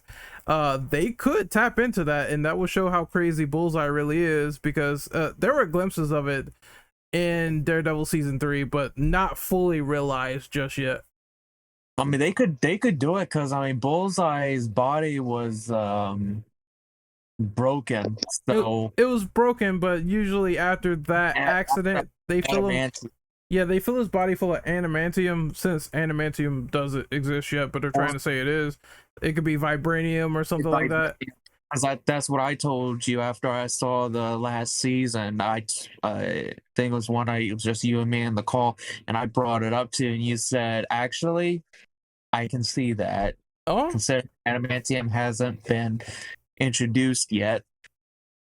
but Bushwhacker's cool. I like Bushwhacker, especially in the game where he's like, "Smile, Castle, you're gonna see your family again," and it's just this weird little southern accent they tried to put on him, which was funny, and I like the fact that you can knock his glasses off and throw a flashbang and stun him, and that was a cool little boss fight too. So Bushwhacker's cool, but he's not in a lot of content. He's like only in the comics. I like how he looks like Wesker Yeah. Oh yeah. in the game. In the game he looks funny, but that's kind of how they settle it, and I like that he rips off his arm and shoots him with it, and there's that hilarious line where he says, "I'm disarming you," so that's pretty funny. And that's how that's how he gets out of the burning room too. Yep. Using his gun. I'm really hoping that, like, looking in the future and stuff, I'm really hoping to like see Tom Jane return, which I don't know if he will, but I would love to see it. I mean, I think it'd be harder for him to do his own movie with the whole fact that like Warzone exists and then after the series. But maybe if, oh my gosh, if he popped into an Avengers movie, it would be it would be kind of awkward though. I feel like they would end up using the guy from the series though before they'd use Tom Jane, but it would be awesome to see him like reprise that role because I feel like he really embodied that character. But I would love to see another one of like that 2005 game for sure. well, to end this podcast on a positive note, since you brought that up, they have claimed many times that Secret Wars, if this movie comes out and if it is what I think it is, they use that film as a basis to bleed in other continuities with each other.